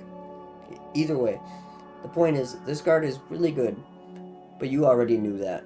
It is part of the Power 9 after all. I also really like the art of this card. It's not as good as Time Walk in my opinion, but the art is still very cool and super iconic. This masterpiece was illustrated by Mark Teeden. It's also the only piece of the Power 9 Legal and Commander, so make use of that information how you will. Okay, so the last blue sorcery we have to talk about is a bit of a dud compared to the rest of this list. This one is also a rare like the rest of the blue sorceries, but comparatively it kinda sucks. Volcanic Eruption is a rare sorcery that costs X and 3 blue. When you resolve this spell, you destroy X target mountains. Volcanic Eruption deals damage to each creature and each player equal to the number of mountains destroyed this way. So this card isn't entirely bad. You could always blow up your own mountains to deal burn damage to both players, and if you have enough burn pieces or aggressive creatures, this could potentially win you the game. And you could also just side it in against a red player to blow up all their lands. It's not even that slow from an alpha draft perspective, but it certainly isn't a great card, and the pack would have to be pretty crap for this to be the optimal pick. I'd certainly feel cheated if I opened up a blue rare sorcery and it was this bad boy instead of Time Walk. The art is really cool though. This piece is by Douglas Schuler, and I think he captured the vibe perfectly on this one. Okay, that's all of the blue cards in ABU. Man, this is an endeavor. We're not even halfway done, so let's keep trucking.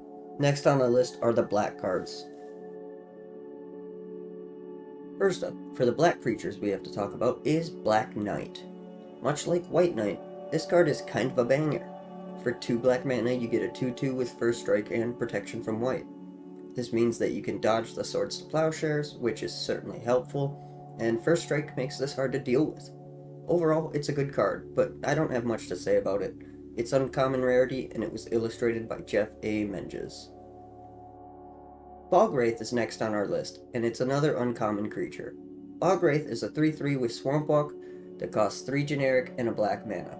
The rate on this thing is fine, but it's not great or anything I would be too excited about. Swamp Walk makes it unblockable if your opponent has a swamp, which you can't really control, but there are a few ways around that. If you're in blue, you could use Magical Hack if you happen to have it, but even just sticking in black, you have the option of Evil Presence, but we'll get to that card when we get to that card. You could also use Cyclopean Tomb, but it might not be worth playing cards that bad. Overall, Bogwraith is fine, but I wouldn't be super excited to draft it. Bogwraith was illustrated by Jeff A. Menges. Next up, we have Demonic Hordes, and this rare creature is interesting to say the least. By modern standards, this guy is not good. It's 6 mana, does nothing when it enters, and if your opponent figures out a way to deny your mana, of which there are multiple ways to do, this creature will figuratively blow up in your face, while it literally blows up your lands, based on your opponent's decisions. Obviously, Magic has hidden information, and your opponent might not know which lands you need, but if they blew up all your lands after you played this, then every turn they get to blow up the one land you played that turn, effectively cutting you off from gaining any meaningful amount of mana for the rest of the game. I do kinda like that though. There are many stories of people presuming their hold over evil forces was stronger than it ended up being, and their hubris putting them in horrible situations. So that's pretty flavorful. The power this grants you is pretty awesome though. I like this card, but it is a bad card. You might get away with it, especially in a limited environment, but against the wrong opponent, you're screwed. Although you can say that about any deck, so maybe just live a little, huh? The art was done by Jesper Meyerfers, the art director, as I've mentioned. Up next is the common creature Drudge Skeletons. It's a 1/1 for 1 and a black mana, and you can spend a black mana to regenerate it. This thing is pretty good value. For the cost of a single black mana, you can chump for days, and it's relatively cheap as well. Being a common, you're likely to see these, and I'd say they perform well in a draft environment. The art isn't bad, but the horse skull doesn't look like a horse skull. In fact, my brain has trouble comprehending what's going on with it. I do like the smug looks on those skeletons' faces, though. Sandra Everingham illustrated this, and overall, it's pretty sweet. Up next is Frozen Shade, and this common creature costs 2 and a black. It has 0 power and 1 toughness, but it does have the power to pump both its power and toughness by 1 for a black mana. That's okay, but it's not great. This thing can do some actual damage, so it could help position you into a win, but the mana investment for that is pretty heavy and it's fairly vulnerable to removal. It's by no means a bad card, but it's certainly not great, and paying 3 mana for a 0/1 won't ever feel good. The art is sick as hell though. Douglas Schuler outdid himself with this one. Nothing will make Frozen Shade worse than comparing it to Hypnotic Spectre. To be fair to Frozen Shade, Hypnotic Spectre is an uncommon instead of a common like Frozen Shade. Hypnotic Spectre costs 1 generic and 2 black mana. It has 2 power and 2 toughness, and it has flying. On top of that, when you damage your opponent with Hypnotic Spectre, your opponent must discard a card. This dude just might be the best creature in Alpha. Especially when you remember that Dark Ritual exists, and in Constructed you could often turn 1 a Hypnotic Spectre. But even in Draft without the consistency, this thing would still perform insanely well. I'd grab this bad boy up in a heartbeat. Being able to limit your opponent's resources is really good. The art on this thing is also really good. I know I said Douglas Schuler outdid himself in the last one, but he really outdid himself in this one. Next is Lord of the Pit, and this rare creature is pretty bad in most forms of Constructed, but it possibly has a chance to shine here. Lord of the Pit is a 7/7 with flying and trample that costs 4 and 3 black, or 7 mana total. During each of your upkeeps, you need to sacrifice a creature other than Lord of the Pit, and if you can't, it deals 7 damage to you. So, there are a few reasons this isn't good in Constructed, but in Sealed everything is more limited, and decks are nowhere near as efficient or consistent. This gives weird goofballs like this dude a chance to shine. He's not the worst bomb a deck could be built around. Lord of the Pit was illustrated by Mark Teeden. Nether Shadow is the next creature we're going to talk about, and he's a rare like Lord of the Pit. Nether Shadow costs 2 black mana, and it's a 1/1. It's more interesting than just that, because it's the first creature in Magic the Gathering to have haste. It's also responsible for the weird rule in Legacy and Vintage, and technically Commander, that doesn't allow you to shuffle your graveyard. Magic learned it was stupid to track the order of cards in the graveyard, so they've gone away from effects that care about the order of cards in your graveyard. But they didn't know that would be an issue when they first made this game, so Nether Shadow can be returned to play as long as there are 3 or more creatures above it in your graveyard. It's a pretty cool and flavorful effect. That being said, there isn't a whole lot that you can do to abuse Nether Shadow in this format, but it does still have haste, so it's not terrible. Also, Nether Shadow may see play in some dredge lists, I'm not too certain, as I don't really follow Vintage or Legacy terribly closely, but I don't think this card sees major play anywhere, and because of that, the whole caring about the graveyard rule is not usually relevant, so as far as I know, it's not really enforced super often, unless there are gameplay ramifications in that particular duel. Overall, Nether Shadow could be good depending on what your deck was doing, but there are much stronger rares out there. Nether Shadow was illustrated by the late, great Christopher Rush. Up next is Nettling Imp, an uncommon creature that costs 2 and a black. It's a 1/1 and it has the ability to tap and force an opponent's creature to attack as long as it wasn't summoned this turn. Oh, and you can only activate this on your opponent's turn before the attack. If it doesn't attack, it's destroyed. You also can't use this on walls. So, this is an interesting effect, and it can definitely put in some work. I'm not too hot on this card though, since it needs a lot of things to be in its favor for it to do well. It's not necessarily a bad card, but even in Limited, I feel like its usefulness is limited. The art is really awesome though. Quentin Hoover illustrated this, and he's great with details. Nightmare is another rare creature, and it costs 5 and a black. It has flying, which is pretty sweet, and its power and toughness are equal to the number of swamps you have in play. This card is pretty good. Flying is a great way to get into your opponents, and the later the game goes, the better this guy gets. But you do probably need to play a higher than average normal of lands for this to consistently get over the other big bombs in the format. Not a lot more lands, of course, but maybe like run 18 to 19. And you'd have to build your deck around that. But even in a lower curve deck, this is probably okay in Limited. The art is interesting, but I think this is my least favorite Melissa A. Benson art. Plague Rats is a really cool card. For 2 and a black mana, you get a creature whose power and toughness are both equal to the number of Plague Rats in play. Plague Rats was designed before the 4 of rule was in place, which is why it doesn't say you can run more than 4 in a deck. It's not a restriction Limited has to worry about, but what Limited does have to worry about is that you aren't likely to see many of these running around. They are a common card, so it is possible, but it's not likely.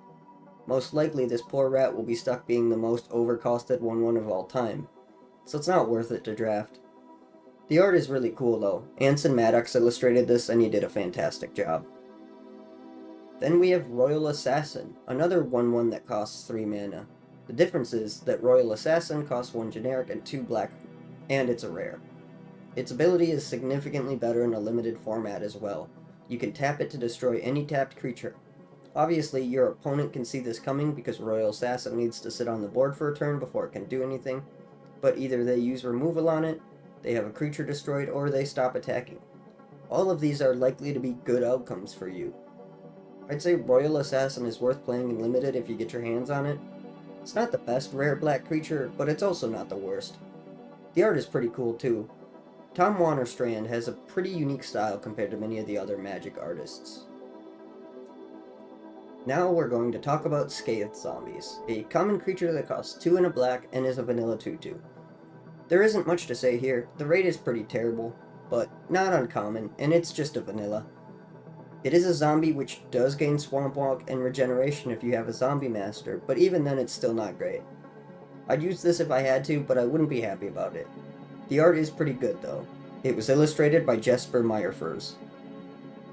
Next we have Scavenging Ghoul, who can be considered a zombie depending on whether you're using errata or reading the card as is.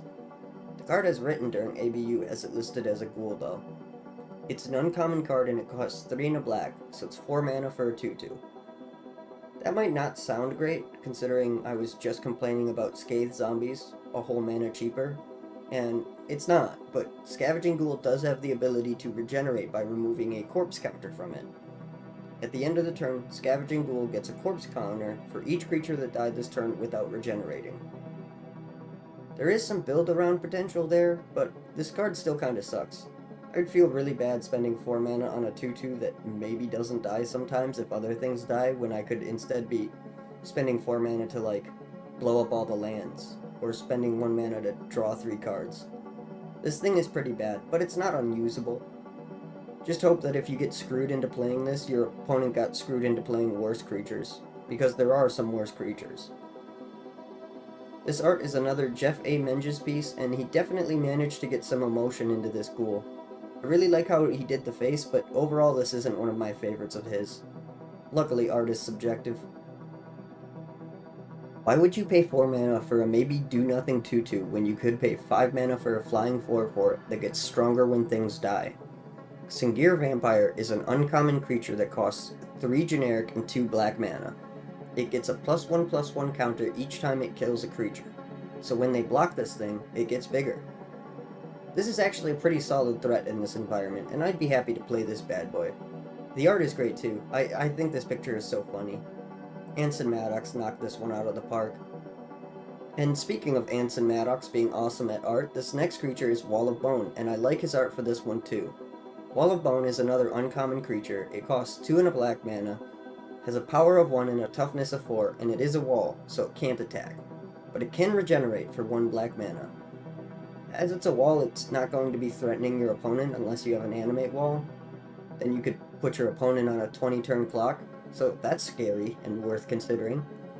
It can wall most things that don't fly though, and you can regenerate it against the things that it doesn't wall. So this thing can do some work, and make it more likely that whoever drew the first card gets decked first. I do really like the art though. As I said, it was done by Anson Maddox. Will-O-the-Wisp has a play pattern that is not dissimilar to Wall of Bone. It is not a wall, but it is a 0/1. It does have flying though, and only costs a single black mana to cast, and you can regenerate it for a single black mana as well, meaning you can wall off non-trample flyers with this thing indefinitely. There isn't much to say about this thing, but I do think it's a better creature than it initially looks to most people. It doesn't really do much to help you win the game though. I do like the art though. Jesper Meyerfers illustrated this piece. Our last black creature to talk about is one I briefly mentioned already. Zombie Master is a rare creature that costs 1 and 2 black mana. It's a 2/3 lord, or zombie, depending on errata, and it gives other zombies regenerate and swamp walk. Scathed Zombies are the only zombies in this set unless you're playing with errata, and then it's only Scathed Zombies and Scavenging Ghoul, neither of which are great cards to be playing. On the plus side, the rate on this thing is better than both Scavenging Ghoul and Scathed Zombies. Even if you just play this thing for the body, it's not all that bad. Overall, this is a difficult to build around and not particularly valuable even if you manage it, so I'd be pretty disappointed to get this rare, but it's technically not the worst body, so it does have some value. The art is really sick on this piece though. I really enjoy the orange sunrise in the background. I'm not sure why, but it really makes the space feel more real. Jeff A. Menges did this one, and I think it's great. Up next is our first black enchantment, and it's an uncommon, Animate Dead. Animate Dead is a wordy card that only got more wordy when they cleaned up the rules, but for 1 and a black mana you can return any creature from any graveyard to the battlefield with a -1 to its power. When Animate Dead leaves the battlefield, that creature is sacrificed. This card is really good, and it would continue to be good and even eventually be part of the most metal infinite mana loop of all time, World Gorger Dragon loops, but that's outside the discussion topic. There's too many cards to get that deep into this, so we'll look at it from a limited perspective. It's still good in my opinion. Obviously something worth grabbing has to be dead, but that's pretty likely to happen by at least some point in the game. This card is especially good in Limited because it pushes you towards a win condition as long as you get a creature that can threaten your opponent's life total. The art is also banger on this card. I really like Anson Maddox's work here. Bad Moon is a pretty bad card, but it's not the worst thing to play in Limited. For 1 and a black mana, this rare enchantment gives all your black creatures +1/+1. If you are super heavy into black, this might actually provide some value, and if the game is slower, which it often is in Limited, this has time to bring you more value. The art was done by Jesper Meyerfors, and it's just alright. I have no complaints about the piece, but it's less inspired than most of his work. The Skull Moon is pretty cool though. Cursed Land is an uncommon enchant land that costs 2 and 2 black and deals 1 damage to that player during each of their upkeeps. Cursed Land is actually a pretty good effect, especially in Limited, but it is a seriously overcosted effect. If you're planning on playing a slow, grindy game, this can definitely put in work, but it might be too slow for the mana investment if you can't prevent your opponent from running you over. This is another one of Jesper Meyerfors' pieces, and while I don't think this piece is particularly special or iconic, I do really love the perspective it gives. There is a depth to this piece that I really enjoy. Up next is Death Grip, another uncommon. Death Grip costs 2 black mana to play, then for 2 black mana you can counter any green spell. So this obviously does nothing if someone isn't playing green, but if they are playing green, it's so Jover if you land this bad boy. It's a good sideboard card and another fantastic piece by Anson Maddox. I'm pretty sure that's the hand of a Sengir vampire, but I've been wrong before, so who's to say. Evil Presence is an uncommon enchant land that only costs 1 black mana and it turns the enchanted land into a swamp. This is actually a pretty useful card. If they're on a lot of colors, you can super screw them, but even if they aren't, it does have some synergies with swamp walk creatures like Bog Wraith. Against a single or 2-color deck, it's unlikely to screw them forever, but if you get this down early, you can certainly hurt their tempo by denying them access to cards with heavier color pip requirements for at least a turn. Overall, it's not a card that'll help you win, but it can certainly be a stick in your opponent's spokes. And sometimes that's all you need. The art is pretty solid too. It was illustrated by Sandra Everingham. Fear is a pretty iconic card, having a whole keyword named after it, but I'm pretty sure they've mostly phased Fear out as a keyword these days. Regardless, for 2 black mana, Fear is a common enchant creature that prevents the enchanted creature from being blocked except by black or artifact creatures.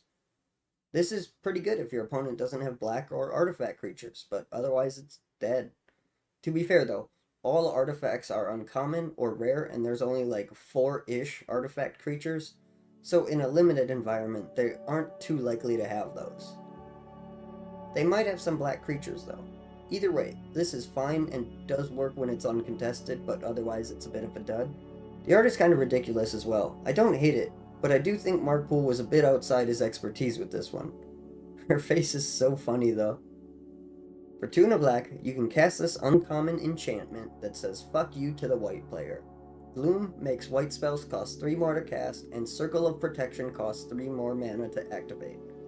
Unless you go by the errata. Now it's white enchantments cost 3 more to activate, and not just the circles. There isn't much to say about this card. It hoses the hell out of white and doesn't do anything else. As with all cards like this, it's a solid sideboard piece, but there are many decks where this just does nothing. The art is fire though. Dan Frazier did a great job with this piece. That dude looks to be having a gloom-filled day for sure. Up next is a rare enchantment that I've never been able to personally make work. Lich is a bit of an enigma to me, because it reads fairly powerful, but it's so risky. Lich costs 4 black mana to cast, and when it enters the battlefield, you lose all your life. You can't lose the game for being at 0 life, and if you would gain life, you instead draw that many cards, and whenever you're dealt damage, you have to sacrifice a permanent for each damage you would be dealt. Then you lose the game if there are no more permanents to sack, or if Lich gets put into the graveyard. So this card functions best as the last act of a desperate man. To successfully use this card, you kind of need to plan on never having to use this card, as well as having a lot of permanents in play. It is a super cool and super flavorful card though. If you're drafting a deck that can fill the conditions necessary for success, this card might be able to steal you a few games. But don't consider this a win condition. The art is pretty awesome too. The Lich's face is a bit messed up, but I get so lost in the vibe that I hardly notice that. It was illustrated by Daniel Gillen. Paralyze is a common enchant creature that costs a single black and prevents the enchanted creature from untapping unless they pay 4. 4 mana is a lot to untap, and this card is minimal investment to cast, so this thing is actually pretty good. It's even better in a limited environment where removal is a little less common and redundancy is all but non-existent. It's a cool card and it's worth playing. It might even be worth splashing black for, if you're late into the draft, can afford a splash, and have little removal drafted. It is one of the weaker removal options, but it is ruthlessly efficient. It's another piece by Anson Maddox, but I don't really have an opinion on this art one way or the other. It's fine, but nothing that speaks to me. Holy shit, Pestilence is a common? I didn't know that. But Pestilence was a common. This card is pretty awesome, and it's even more awesome in a draft or sealed environment where creatures have to be on board to advance the game at all. Pestilence costs 2 and 2 black mana, and you can pay a black mana to deal 1 damage to all creatures in play and all players. If there are no creatures in the field, then Pestilence gets sent to the graveyard. So this card is great at killing off all of your opponent's things, but it's equally good at killing off all of your things. There aren't really synergies for your stuff entering the graveyard in this set, other than to get your Nether Shadow back if you're running one, but that's hardly worth killing a bunch of your own creatures. If your creatures are bigger, this is great at completely screwing your opponent over. Your deck needs to be built right to make use of this, so if you have a lot of small guys, you might consider passing up on this, but it's seriously worth considering. I really love this art too. I don't know if it's my favorite of Jesper Meyer's, but I love everything from the marble columns, to the bloody clothes, to the pouring saliva, to the sunken eyes. This art just vibes with the theme of the card so hard, I love it. Unholy Strength is a common, and it's the opposite of Holy Strength. Instead of costing a white and giving you +1/+2, it costs a black and gives you +2/+1. I would rate this a little bit higher than Holy Strength because generally more power is better than more toughness, but it's still not a super great card. It's okay, but a card is a lot of investment for this effect. I'd be cautious about running it. The art is by Douglas Schuler, and I don't really like this art. I'm more annoyed that they eventually edit his work, but it's not that big of a deal in the long run. Warp Artifact is next, and this one is interesting because it's very similar to Cursed Land, but instead of costing 4 mana, it only costs 2 black. And instead of enchanting a land, it enchants an artifact. This is still a good effect, and this one is at least efficiently costed, but artifacts are uncommon and rare, and so will not be common in your limited games. This might do a lot for you, but it's fairly risky to mainboard this since there's a large chance it just does nothing. I don't really have much an opinion on the art except that it reminds me of Anson Maddox or Dan Frazier's work, but it's neither of them. It's Amy Weber. The shading is nice, but it's just not that interesting of a piece. Up next is another common removal option with Weakness. Weakness is an enchant creature that costs 1 black, so it's very efficient. The creature enchanted with Weakness gets -2/-1 and goes to the graveyard if this would lower its toughness past 1. This will kill a 1/1, and can put something more troublesome into a more manageable range. So in the context of limited, I think this thing is a banger. It's probably the weakest and most specific removal option we've seen, but removal is removal. The art is a bit dopey though, and my man got some red eye going on, but otherwise I think this art is just mid. It was illustrated by Douglas Schuler. I'm not trying to insult the art if you genuinely like this piece, it's just not my cup of tea. So, now we've finished with the enchantments, we're moving on to the interrupts. And this first one is an interesting example because over the course of Magic's history, Dark Ritual has been an interrupt, then a mana source when they added those, then finally became an instant when they simplified the speeds of cards. It's also a real banger, and it's a common. Dark Ritual's a common? That's crazy, but hell yeah. Dark Ritual is a common that costs 1 black mana and adds 3 black mana to your mana pool. This is a really good card. Getting your big stuff into play before your opponent gets their big stuff into play can often be really good. This would be a snap grab for me unless the rare was worth playing, and even then it might be a struggle. This card is really good in most decks, even if they don't play much black. There's plenty of generic mana costs floating around, and Dark Ritual can help with those. Seriously good card. It's also probably my favorite Sandra Everingham art. I love this piece. The weird flowing magical fire, the tome of incomprehensible dark knowledge, the hidden face of the dark wizard, and the shading. I really like the shading. Our next and last interrupt is an excellent example to show that just because a card is rare doesn't mean it is good. Just like Dark Ritual was an excellent example that just because a card is common doesn't mean it's bad. Deathlace is a rare that costs 1 black mana, and in return you can change the color of a card in play or one being cast to black. I can't think of any reason you would want to do this that isn't insanely specific. With Thoughtlace and Chaos Lace, you can make the argument that red and blue Elemental Blasts are good enough to warrant jumping through some hoops. But you can't really say the same thing about Deathlace. This card isn't worth much, but damn, Sandra Everingham really knocked this one out of the park. I still prefer Dark Ritual, but this piece is really well done. The card sucks, though. So, I got this whole thing written and mostly recorded and edited before I realized I had forgotten Sacrifice. Sacrifice is an uncommon interrupt that costs a single black mana. When you cast it, you must sacrifice a creature, and then you get black mana equal to that creature's casting cost. So, Sacrifice is a fun card that's been in its share of degenerate combos, but since we're looking at this from a limited environment, there isn't a whole lot that you can do with this card. It's not necessarily a dead card. You can use it to get out of a deal you made with one of those big creatures that hurts you when you can't pay their upkeep any longer, and you can also use it for a Drain Life or Fireball to finish off your opponent if you have a big creature in play.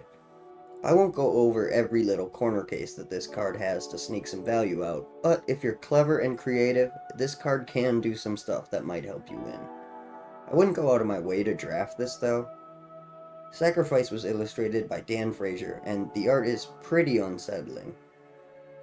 We're finally to the black instance, and we're starting off strong with another strong common. Howl from Beyond costs X and a black mana, and it gives target creature +X+O until end of turn. Howl from Beyond is an instant, so you can be pretty tricky with this thing, and it can help close out a game out of nowhere. If I was pretty focused on aggro for my win condition, which I'd likely be in this sealed environment, I'd seriously consider grabbing this card. It's a good card, there isn't much else to say about it. The art is fire too.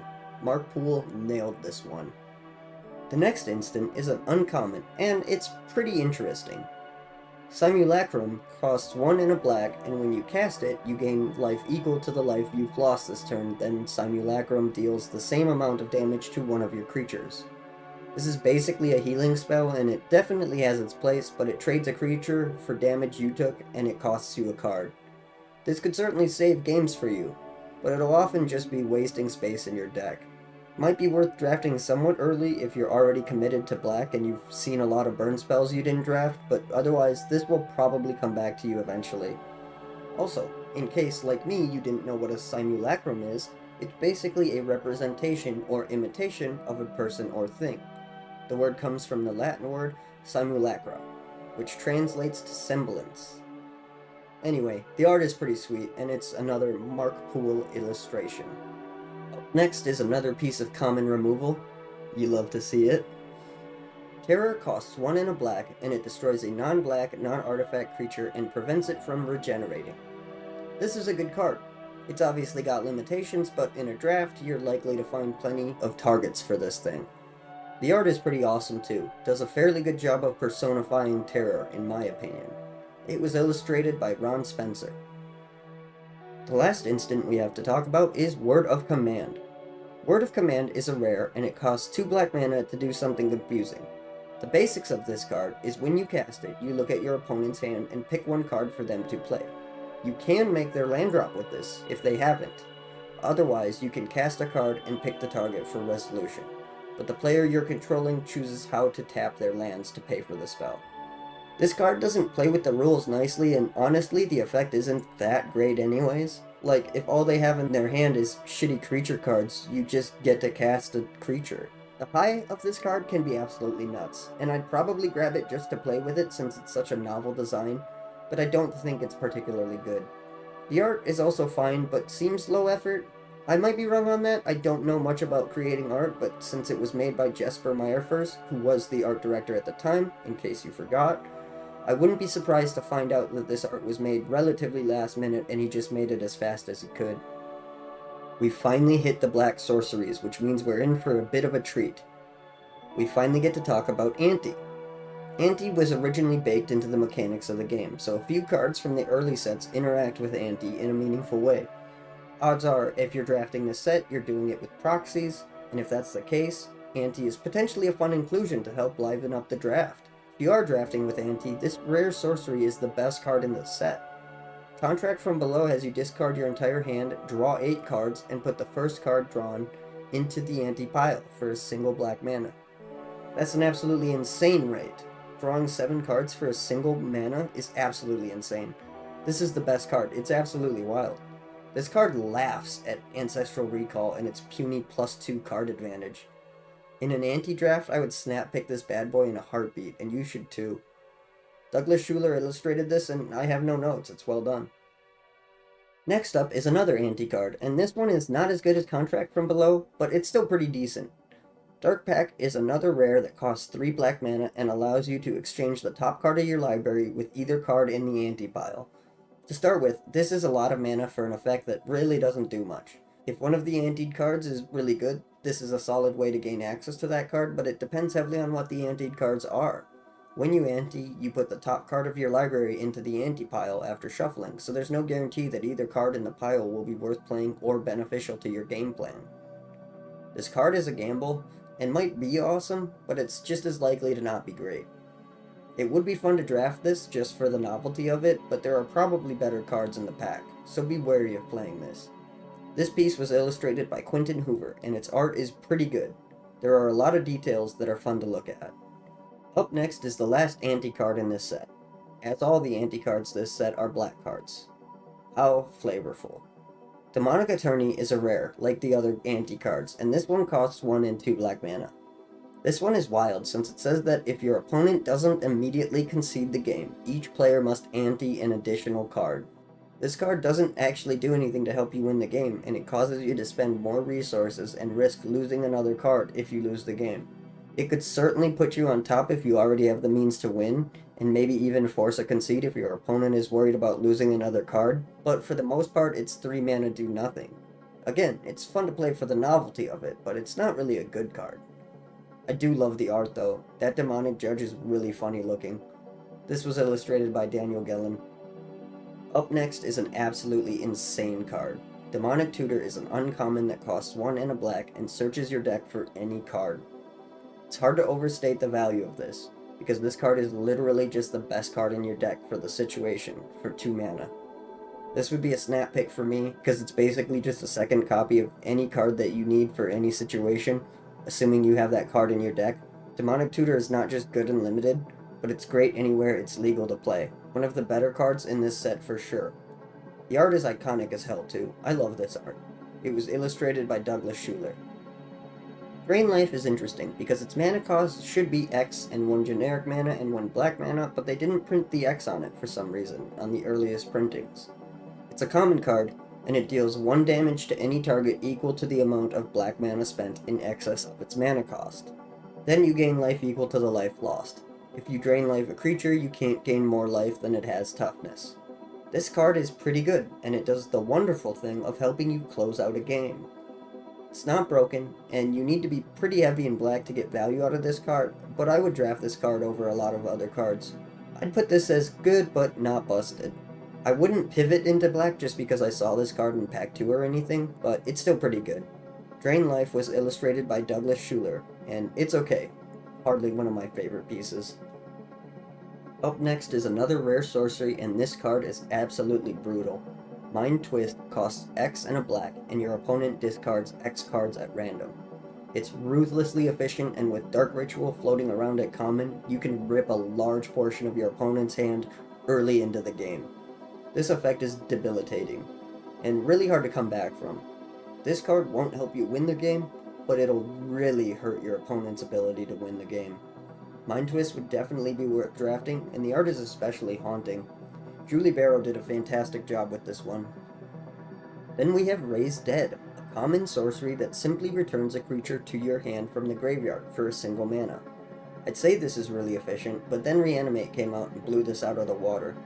But we don't have access to Reanimate in this set, so Raise Dead is actually pretty good. You still need to pay the costs of whatever you raise, but it does blank out one of your opponent's removal spells, which is really good in Limited, where big bodies win games and removal is at a premium. The art is pretty sweet on this card too. It has that classic Magic card vibe. Jeff A. Menges illustrated this piece.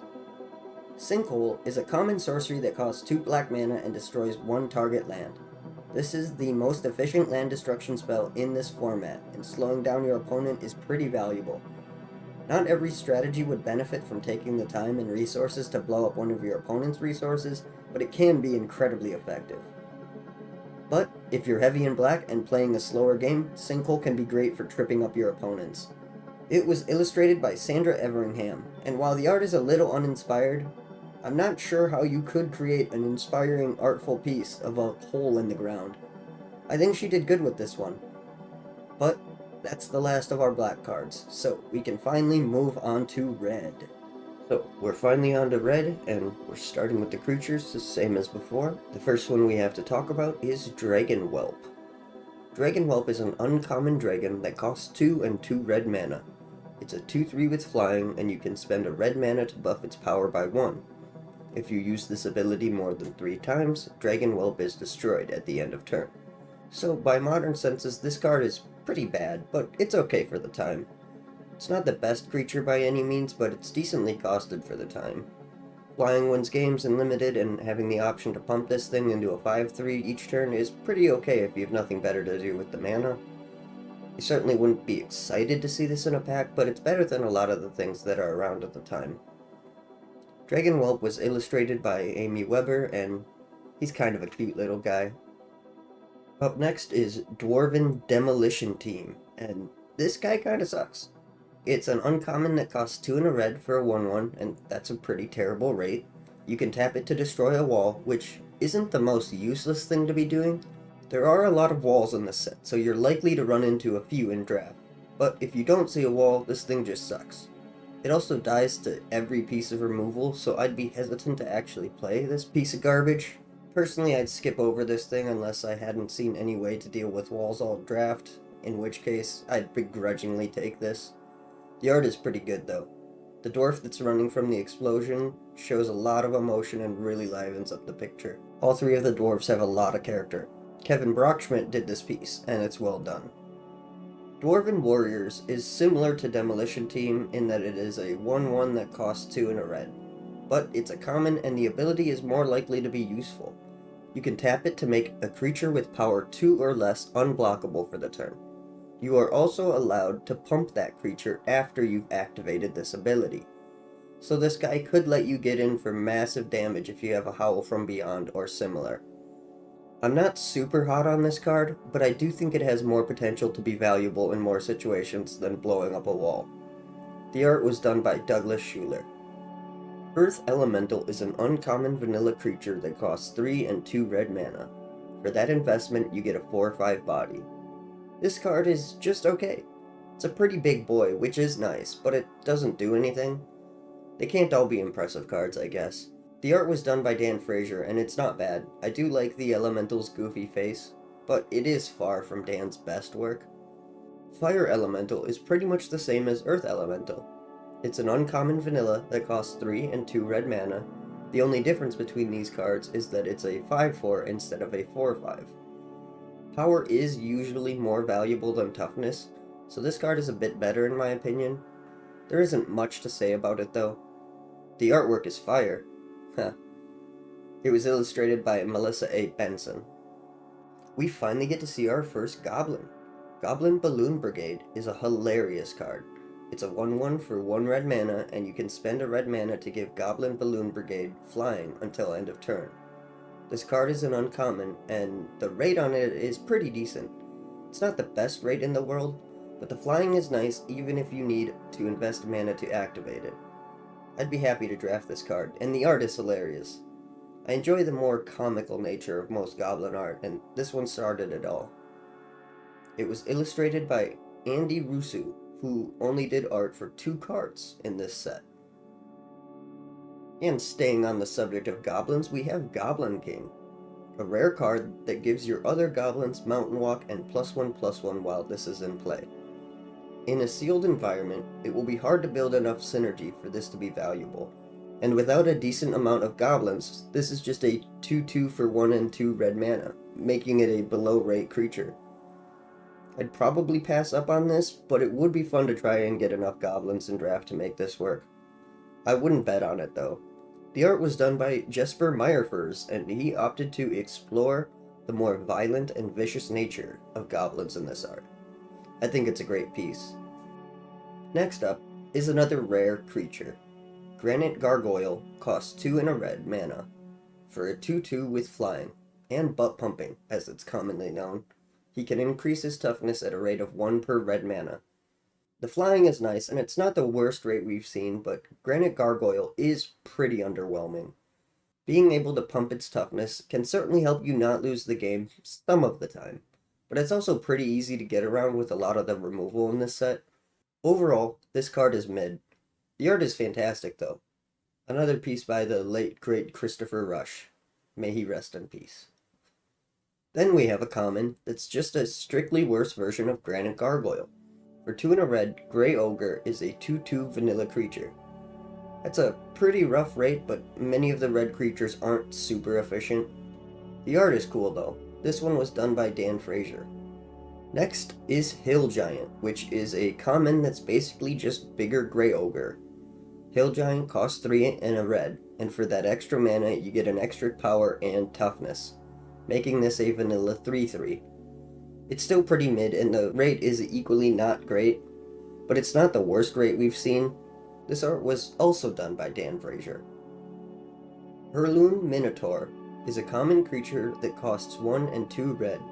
For that 3 mana investment, you get a 2/3 vanilla creature. That is a pretty okay rate for the time, and it's better value than the last 2 creatures we talked about. It's still not great, but it's not the worst creature you could be stuck using. It was illustrated by Anson Maddox, and the details are pretty sweet. This Minotaur seems like a fluffy guy, and he probably looks hilarious after a shower. Ironclaw Orcs is a common creature that's actually on rate by being a 2/2 for 1 and a red. It can't be used to block anything greater than power 1, which does limit its usefulness, but it's still a decent body for a decent rate. Probably more valuable than most of the common creatures we've talked about so far. This was illustrated by Anson Maddox, and I love its dopey, ignoble face. Keldon Warlord is an uncommon that costs 2 generic and 2 red mana. Its power and toughness are equal to the number of creatures you have in play, making this a very good rate if certain conditions are met. Those conditions being that you have to barf out a large board and not get it wiped. That's sort of easy to do in Limited, so this thing is actually fairly valuable in the right build. But to make use of this, you're going to need to play a few garbage creatures, so it's not all upside. The art is wild, and that muscle structure leaves much to be desired, but overall I like the art. It was illustrated by Kev Brockschmidt. Next up is our last goblin in the set. This one is common though, so you might actually see a couple of them. Unless you're trying to make Goblin King work, then you probably won't see any of them. It's a simple vanilla 1/1 for 1 red mana. Hardly anything inspiring, but it's not terrible either. There are much worse rates for sure. This piece was illustrated by Jeff A. Menges. Next is an uncommon that actually makes you think a little bit. Orcish Artillery costs 1 and 2 red. and it's a 1/3. You can tap Orcish Artillery to do 2 damage to any target, but you also take 3 damage when you do it. I'm not the best at math, but I'm pretty sure 2 is less than 3. So if you try to do all of your damage with these, you would die sooner than your opponent. That being said, this can deal with some troublesome creatures that might end up causing you more damage in the long run if left unchecked. And if you're at 4 and your opponent is at 2, this just wins you the game. It's not something that can be used thoughtlessly or without intention, but in the right circumstances, this can be valuable. It's not some hidden gem by any means. The card is almost as bad as it looks, but it can do some stuff that's valuable if done at the right time. It's fun to think about at any rate. Hanson Maddox illustrated this one, and while it's far from my favorite Maddox piece, it's funny and the art really captures the vibe. Rock of Cur Ridges is a rare creature that costs 3 and a red. It has flying and 3 power and toughness. It's a little underwhelming for a rare, and the rate isn't great, but flying is valuable, and a 3/3 is pretty big for this set. I wouldn't dismiss this as nothing, but it's hardly the most exciting rare. The artwork is exquisite though, and does a lot to make this card feel more threatening. I've never been scared of a bird until I looked at this card. This is the second and final art provided by Andy Rusu in this set. Rock Hydra is the next rare to talk about, and this one is actually interesting. Rock Hydra costs X and 2 red mana, which means you can cast this at any point in the game other than the earliest turns, and get value from it. Rock Hydra enters the battlefield with X +1/+1 counters on it, and whenever it's dealt damage, you remove a +1/+1 counter from it. During your upkeep, you can spend 3 red mana per counter to add more counters to it. That is a heavy mana investment for a +1/+1 counter, but in limited, it's nice to have a mana sink to gain incidental value when you could otherwise do nothing. It's far from the best creature ever, but this guy is pretty solid. It doesn't have any keywords though, and the mana investment to make it comparable to other large things is greater. But again, for the extra cost, you do get some versatility. Overall, this is something worth thinking about, but nothing spectacular. The art was done by Jeff A. Menges, and it's pretty sweet. Siege Troll is really interesting because it's the only card in ABU that has one color in its casting cost, but uses a different color mana for its text box. Siege Troll is a rare that costs 2 and a red. For that, you get a 2/2, but if you control any swamps, Siege Troll becomes a 3/3, and can be regenerated for a black mana. This card is pretty good if you're running black and red. A 3 mana 3/3 with regenerate is pretty high rate for the time. If you are drafting those colors and you see this, it's probably worth grabbing. The art was done by Dan Frazier, and this piece just looks so alive compared to most of the art you see. It's a Shivan Dragon. Look at this bad motherfucker. This big dude is here to wreck your shit. Shivan Dragon is a rare that costs 4 generic and 2 red mana to cast.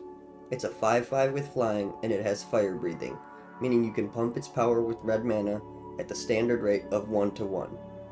Shivan Dragon is not a great card by today's standards, but it's an absolute powerhouse in this limited environment. A 5/5 with flying goes over most and bodies a lot that it can't fly over. And the few things it can't body, you can pump it so it can body them. This dude is definitely worth drafting if it comes up. It's also Melissa A. Benson's most iconic work in my opinion. I love this card, and the art is just so cool. It gives me classic D&D or classic comic book vibes. Very cool shit. Good card. Up next is Stone Giant, and this card is hilarious. It's an uncommon 3/4 that costs 2 and 2 red mana, so it's decent on right. But what's hilarious about it is that you can fling a creature with toughness less than Stone Giant's power. If they have flyers, they can block the creature, so it isn't true fling, but the flavor of this mechanic is great. I love it so much. This is decent in draft too. Giving yourself more options is never a bad thing, but most people are likely to have flyers, so it's probably of minimal usefulness. Still funny as hell though. It was illustrated by Damian Willick, and the art is solid. Two-Headed Giant of Sorceries is our next rare to talk about, and this is less impressive than our last few rares in my opinion. It's a 4/4 with trample for 4 generic and 1 red mana, and it can block an additional creature, because it's got 2 heads. Definitely this is nice to have, and the trample isn't nothing. This guy would be a solid choice for a Howl from Beyond, but the rate isn't great, and honestly it's just a boring card in my opinion. It's probably worth taking. The rate isn't exceptional, but it's also not bad. This piece was another one of Anson Maddox's works. This dude was a machine when it came to illustrating. Uthin Troll is an uncommon 2/2 that costs 2 and a red mana, and you can regenerate it for a red mana. This is just strictly better than Grey Ogre, and regenerate is pretty useful. The rate isn't great, but it is pretty standard, and as we've seen, there are worse rates. I'd probably grab this if I was in red and needed some not completely terrible creatures. The art is by Douglas Schuler. Next up is the uncommon Wall of Fire. It costs 1 and 2 red mana, and it's a 0/5 with fire breathing. This is essentially just the red version of Wall of Water, and like I said there, pumping attack is definitely useful, but it's less useful on a wall that can't attack. Your opponent won't attack into this unless they're trying to force you to use the mana, or they can see that you can't stop them on board. It's not a bad card by any means, but it doesn't further your win conditions. It was illustrated by Richard Thomas. The last of our red creatures is just a big-ass wall of stone. For 1 and 2 red mana, you can be the proud owner of this wall. It's a 0 power, 8 toughness creature, and nothing is getting through this thing without some magic or wings. This thing will just straight up wall every creature in this set other than one. Like other walls, this won't protect you from flying or burn, but it will stop anything that can't blow up a wall. Great to sit behind while you build up resources. I generally don't like walls because I just don't think they are good, but this one offers a lot of value against a lot of draft decks for relatively little investment. It's an uncommon card, and the art is by none other than Dan Frazier.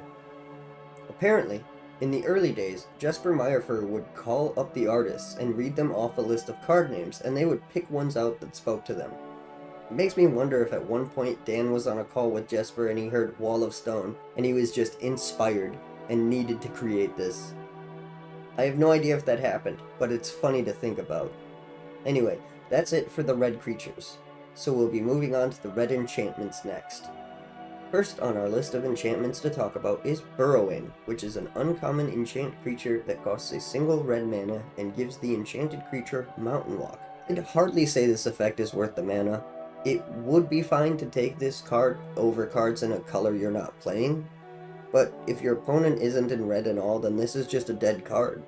Giving a creature unblockable for 1 red is not bad at all, so when this card is good, it's good, but you gotta play for your averages, and this is just gonna be below that. It's flying to sideboard from your reject pile though. The art is also pretty funny. Mark Poole illustrated this, and I really like it. Up next is Earthbind, a common enchant flying creature that costs 1 red mana, and when enchanted, the creature will take 2 damage and remove flying from that creature. This card is actually pretty good in a limited environment.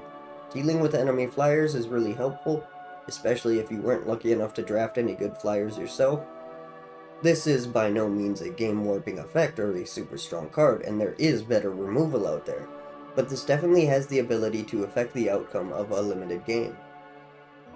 The art on this thing is something else too. I've heard a lot of opinions on Earthbind over the years, and they aren't all classy. But I will say that the art is well executed, and I think we can all appreciate that, whether you're a gooner or not. Quentin Hoover made this fantastic piece. Fire Breathing is as classic as a card comes. For 1 red mana, this common enchant creature adds the ability to pump your power +1 per red mana invested. This is the same ability we see on Shivan Dragon, and it's fairly useful.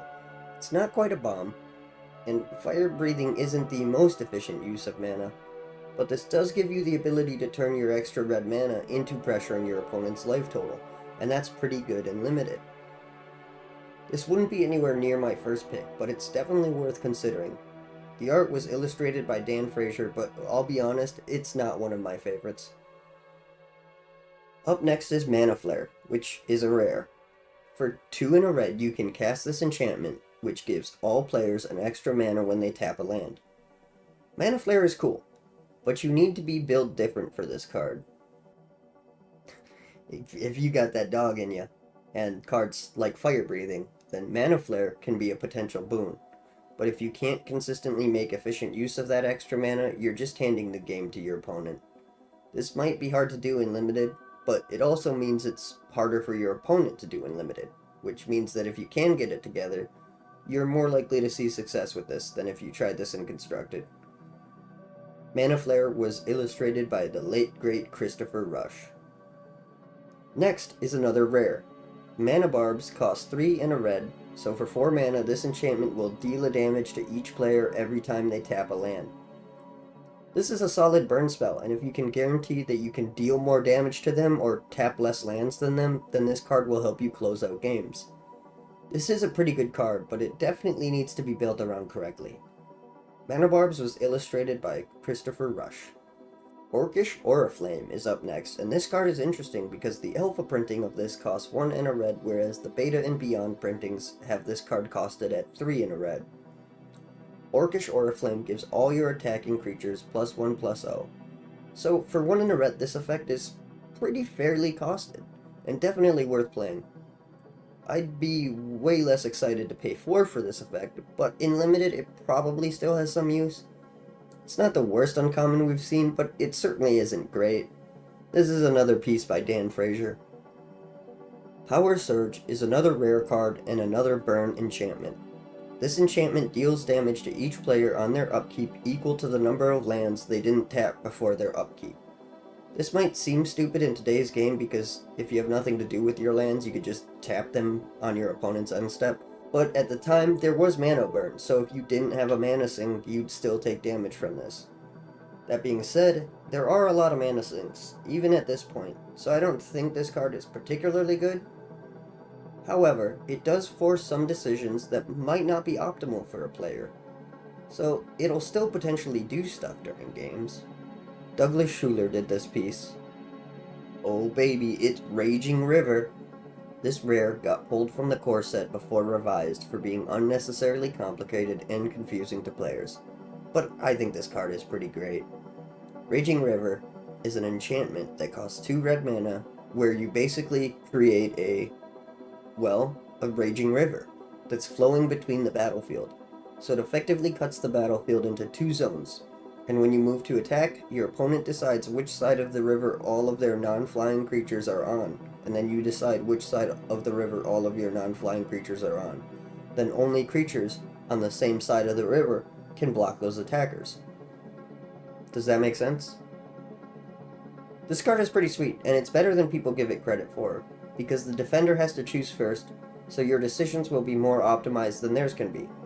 If they only have one creature, just attack on the other side of the river, which is pretty funny. This does nothing if they have flyers, and they'll probably have some flyers, but it's still pretty good. I'd be happy to draft this card, but I'm honestly not sure how much of that is just for the novelty of it, and how much of that is because I do genuinely think this card is pretty good. It was illustrated by Sandra Everingham, and I like this piece. It's pretty cool. Up next is a 6 stacks piece called Smoke. Smoke is a rare enchantment that costs 2 red mana to cast, and while it's in play, each player can only untap 1 creature. So this card should be pretty obvious on whether it's good. Does your deck play lots of little guys? Then don't play this card. Does your deck play mostly few big guys, and you use more removal and burn to keep your opponent from overwhelming you? Then play this card. Smoke is pretty cool, and I like this card. Jesper Meyer first did the art for Smoke, and I think it's great. But we're finally out of the enchantments and into the interrupt. We're starting with Chaos Lace, the red lace card. If you've forgotten, the lace cards change a card or spell to the color of that lace. In the instance of Chaos Lace, for 1 red mana, you can make a spell red. The laces are all rares, and they are objectively not good cards. There isn't much you can do with the laces. However, Chaos Lace is a bit special. There is a common blue card called Blue Elemental Blast, which we've discussed, And if you're already playing in blue and have a blue elemental blast, you could draft this, add red to your deck, and if the stars align and it's Christmas morning and you've been the best little boy all year long, you might be able to Chaos Lace any permanent your opponent has, including their lands, then use blue elemental blast to blow up pretty much anything on their board that you want. I think you can do it. I believe in you. Draft Chaos Lace. It'll be funny as hell when it totally works. Anyway, the art for this card is by Damian Willick, and I'll be honest, I never really got this art. I don't have any negative feelings about it or criticisms, I just don't understand what Damian was going for with this one. Up next is another rare. It's Fork, which is the red version of Counterspell, if you squint really hard. Fork costs 2 red mana and is an interrupt that copies an instant or sorcery spell being cast. You can choose new targets for the spell. Fork is really efficient with a juiced up fireball, but it's useful in other ways too. The reason I jokingly refer to it as a red counterspell is because in a way it gets around counterspells. Say you cast a lightning bolt and they cast counterspell. You cast Fork, and just like that, they spent 2 mana to stop your thing, and you spent 2 mana to stop them from stopping your thing. It's basically the same thing. Fork is a cool card, but you'd only run it if you were also running a decent amount of instants or sorceries. The art is by Amy Weber, and I like this art, but this is another one I don't quite get. I understand what's going on here better than I do with Chaos Lace, but what are the 2 little meteor-looking things? I don't get it. The last of our interrupts to talk about is Red Elemental Blast. Red Elemental Blast is a common that costs 1 red mana and lets you counter a blue spell or blow up a blue permanent. This card is hyper efficient and very good, especially with how powerful blue cards are in this set. This is an excellent removal option against anyone playing blue. Anyone else? It's a dead card. Might be worth it just to side this in, but I'd maybe even run this main deck depending on what else was going on. I'm a huge fan of this card, though it's probably wrong to run this main board. Red Elemental Blast was illustrated by Richard Thomas, and I really love this art. The stylistic choice is very cool, and the colors really pop. Okay, but that's it for the interrupts, and now we're on to the instants. And we're starting off with the common False Orders. This spell can be confusing. You can only play this card after defenders have been chosen, but before the damage step. And if you do, you get to decide how one of the defending creatures blocks. That might sound good, but it's kinda not. It's certainly not valuable enough of an effect to justify a whole card. There's definitely some potential for some gotchas, but it's not gonna be as often as you'd envision. This card's fine, I suppose, but I probably wouldn't play it. False Orders was illustrated by Anson Maddox, and while there's nothing inspiring about this piece, it feels super accurate to the subject matter, and I really like it. Ah, a lightning bolt. My kingdom for a lightning bolt. This card is straight awesome. It's so efficient they often can't print it in standard, and otherwise it's just a great card. I really like Lightning Bolt, and it's 100% worth drafting. It's a common too, which is sweet. Oh yeah, if you're the only person in the world that doesn't know the magic card Lightning Bolt, for 1 red mana, it deals 3 damage to any target. It can function as removal for anything with 3 or less toughness, it can apply pressure to your opponent, and can even win you the game if you're patient and smart with it. Definitely a good card, but you don't need me to tell you that. The original art is absolutely fantastic too. This iconic piece was done by the late, great Christopher Rush. It's wonderful. Next up is Shatter, which is another common, and this is a fairly efficient piece of removal, only costing 1 and a red.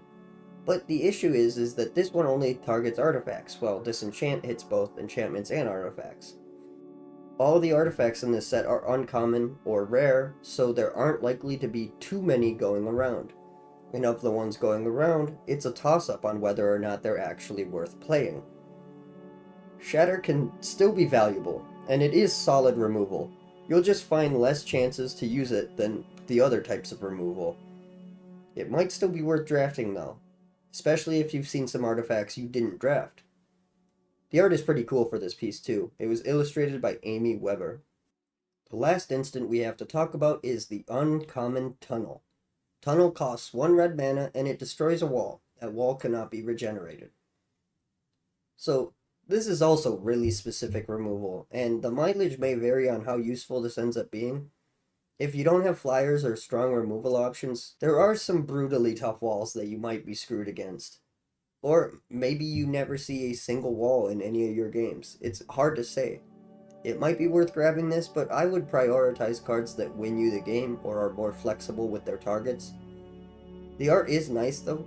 Dan Fraser illustrated this, and my only complaint is that it looks like the mine's cartwheels are floating. Like the ground clearly slopes there, but the cart doesn't. And the wheels are... oh well. Otherwise, I like this piece. But that's it for the instance, so now let's talk about the red sorceries. Now here is a piece of useful removal. Disintegrate is a common that costs X and a red, and it deals X damage to any target. If that target is a creature that dies this turn, it can't be regenerated, and is instead exiled. So this card is pretty sweet. Obviously it gets pretty expensive to remove the big things, but there is a lot of utility in how versatile this card is. For one, it can function as burn if that's what you need. It can also remove most of the creatures in the game if you spend enough mana. It's a very good card, and I'd consider splashing red for this card if my removal suite looked a little rough. This was illustrated by Anson Maddox, and I think he did a fantastic job with this one. Next is a rare sorcery that's really good. Earthquake costs X and a red, and it deals X damage to all players and all non-flying creatures. If you see this after drafting only flyers, then this card is money. But anytime you're disadvantaged on the board, playing this is pretty good. Unless they have flyers, obviously. It's a good card and it's super efficient rate. I'd be happy to play this. This piece was illustrated by Dan Fraser. Man, this guy could really pump the art out. I like this piece. It's good. Up next is Fireball, and this card is not dissimilar to Disintegrate. It's a common that costs X and a red and it deals X damage. However, you can pay a mana to add a target and then damage is divided evenly between each target. So you can hit a few things or you can just hit one thing really hard. I generally prefer the second choice personally, but this card is great for all the reasons that Disintegrate is great. This is another card worth drafting for sure. The art is also sick. This piece was illustrated by Mark Teeden. Next on our list of sorceries is Flash Fires. Flash Fires is an uncommon that costs 3 generic and 1 red mana. It destroys all planes in play. This card is pretty simple to evaluate. Is your opponent playing a lot of planes? If yes, this card is good. If not, then this card is not good. These color hosers all have the same benefits and flaws in that they are very good against specific colors but do nothing if those colors don't show up. Still, cards like this are worth considering in your sideboard. This art was done by Damon Willick, and I really enjoy this one. The cow skull is a nice touch. Next on our list is the common Stone Rain. Stone Rain costs 2 and a red, and it destroys a land. This card is pretty good. Resource Denial is good. This card is probably worth playing, especially in a draft where resources might be tight. It's also easy to color screw someone if they're playing too many colors. Definitely worth drafting. I also like that the art shows some guys getting messed up, but Stone Rain blows up a land and doesn't touch your creatures. Not really a criticism, I just think that's funny. This piece was illustrated by Daniel Gellin. And last on our list of red cards is a great red card. Wheel of Fortune is a rare sorcery that costs 2 and a red, and when resolved, each player discards their hand and draws 7 cards. So yeah, this card is obviously really, really good. This is worth drafting in almost any circumstance because of how good this card is. You don't need me to tell you that though. You know this card is awesome. You draw 7 cards. That's crazy. Like our last card, this one was also illustrated by Daniel Gellin. But that's it for our red cards. So let's move on to our final color. And I just want to say, if you're still watching, you are an absolute trooper. Thank you very much. I hope you're enjoying this. But on to the green cards, and we're starting with a banger. Birds of Paradise is a green creature that costs a single green mana. It's a 0/1 with flying, and you can tap it to add 1 mana of any color. So this is obviously really good, especially in draft, where getting your colors will be harder than if you were in constructed. It also has flying, and while it has no power, you can still chump with this if you're in a pinch. I'd be really happy to draft Birds of Paradise. It's also not bad even if you're just going mono green. The ability to ramp will get you into your big things before your opponent, and that's generally good for you. So let's talk about the art. It's pretty well known that Birds of Paradise was a later addition to the card file, and that it used art that was rejected for a land. I've heard 3 different theories on which land it was supposed to be for. Mark Rosewater apparently confirmed that it was Tropical Island in a blog post or article. I saw this stated a few places, but there are also Reddit comments that claim Mark Poole himself told them the art was a submission for a basic land. And there's also murmurs that it was meant to be Volcanic Island. Volcanic Island makes the most sense to me because there is a volcano in the art, and Volcanic Island didn't make it into alpha because of art issues. But I don't have any definitive evidence for any of these. I didn't dig up where Mark Rosewater said it was Tropical Island because it kind of doesn't matter. He wasn't even a part of Wizards when this happened. And I've never heard Mark Poole himself confirm that it was an island submission, but even if I had, it is possible he misremembered. And I also haven't seen anything that would confirm it was Volcanic Island. I did follow some sources in the fan wiki pages, but they just linked to Reddit comments and articles that Wizards of the Coast lost. At the end of the day, it doesn't really matter, just believe what you want. I don't think there's any way to definitively prove it anyway. I do like the art though. Mark Poole did a good job with this one. Up next is Cockatrice, a rare which costs 3 generic and 2 green mana for 2/4 with flying, and whenever Cockatrice blocks or becomes blocked by a non-wall creature, destroy that creature. So Cockatrice has Death Touch, but not for Defender. It's a pretty useful ability and the flying is nice, but the mana investment is pretty high for what you're getting. It's still probably worth considering though, because green doesn't have much access to flying, so this can definitely help deal with problem flyers. I'd probably grab this if I was heavy in green, but it's honestly probably better to just splash for your flyers than just honing in on green, or using green's other ways of dealing with flyers, other than having your own. The art for this bad boy was done by Dan Frazier, and it's pretty fantastic. This thing looks creepy as hell, which fits the vibe well for a snake chicken. Crawlworm is a common creature that costs 4 and 2 green, and it's a vanilla 6/4. So this baby is pretty big, and while it's not a great rate, it is a pretty okay rate for the time. It's one of the biggest things on the ground, and it's the biggest thing on the ground without a downside. It might not look like much, but this card is solid in limited. The art is really cool too.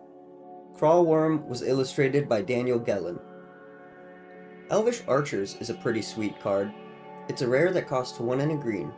For those 2 mana, you get a first strike creature that's a 2/1, unless you're an alpha, then it's a 1/2. The beta and beyond printings of this are the better card, and this thing is pretty okay. It's not great, and there are better stats at a similar rate, but this isn't bad. It's probably worth drafting just because it deals pretty well with most things at 2 or less mana. The art is okay. He's holding the bow a bit weird, but I do like the color choices. This piece is another one illustrated by Anson Maddox. Force of Nature is our next rare to talk about, and this is a big boy. Force of Nature costs 2 and 4 green mana, and it's an 8/8 with trample. If you don't pay 4 green mana at your upkeep, Force of Nature deals 8 damage to you. So this thing sucks in constructed play, but in limited it might be alright. I'd be very careful about casting it until you have more than 4 forests though, because a single sinkhole or stone rain ruins your day. Armageddon also completely screws you, but that's also a rare, so you won't see it too much. Beyond the risks that are mitigated by the nature of limited, there's a lot to gain with this bad boy. An 8/8 with trample is the biggest thing in this set, and you probably only need to turn it sideways twice to win. As far as bombs go, this one is risky, but it could do work. The art was done by Douglas Schuler, and it's pretty sweet. I like this one. Fungasaur is our next rare, and this card is pretty good in the right circumstances. It costs 3 generic and a green mana, and it's a 2/2. That rate seems bad, and it is, but whenever Fungusaur is dealt damage but not killed, it gains a +1/+1 counter. So this thing pairs with Pestilence really nicely, and since Pestilence is a common, if you see Fungusaur, you're fairly likely to see Pestilence. If you aren't doing something cheeky like that, it'll be hard to get value out of this thing, and I wouldn't recommend playing it. Without Pestilence, you're pretty dependent on your opponent playing ball with you for your Fungusaur to grow, and that's probably not likely to happen. The art is pretty sweet though. This guy looks a little dopey and really happy. Plus the mushrooms are a nice detail. The piece was illustrated by Daniel Gellin. Okay, so this next rare is a wild one. Gaia's Leech costs 3 and 3 green, and its power and toughness depend on the situation. If you're attacking, its power and toughness are equal to the number of forests your opponent controls. If you're not attacking, its power and toughness are equal to the forests you control. You can tap Gaia's Leech to turn any target land into a forest until Gaia's Leech leaves the battlefield. That is a lot of setup, but it can be potentially powerful. The problem is that it's really slow. If you could consistently get this out early, it might be decent, but that's not super likely to happen in a draft or limited. You're just not likely to have fast bond or enough fast mana to cheat this out. And the earlier you get this out, unless you're using fast bond, then the less forests you'll have, making this significantly weaker.